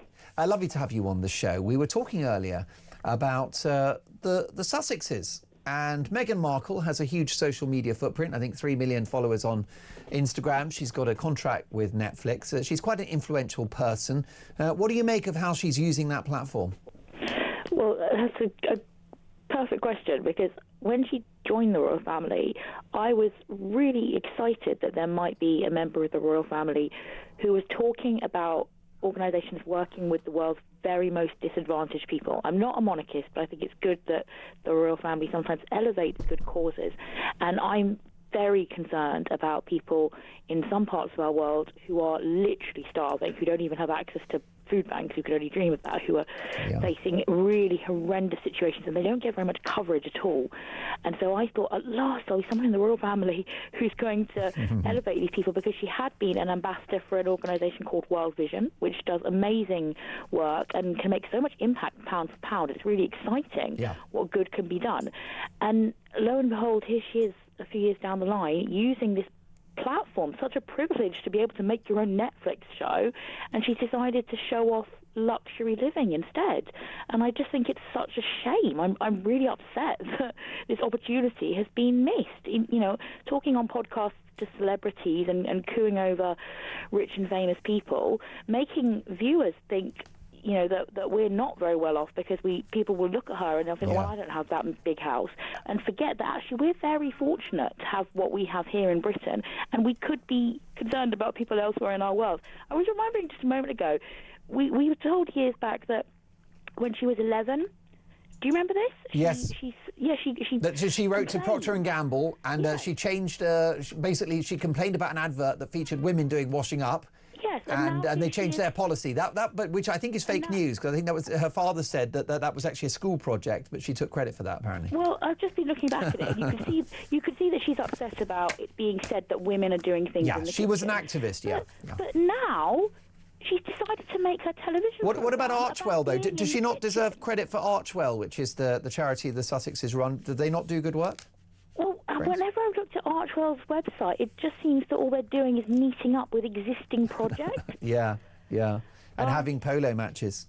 Yeah, and I just think, you know, why not use some of your money instead of buying yourself an enormous mansion that's far too big for you, or why not use the opportunity to raise people's awareness with a podcast and with a Netflix show to talk about people who are overlooked and are in really severe need, but instead it's kind of showing off luxury living, and I just don't think that the world needs more of that. We've already got Gwyneth Paltrow. Yeah, don't we just?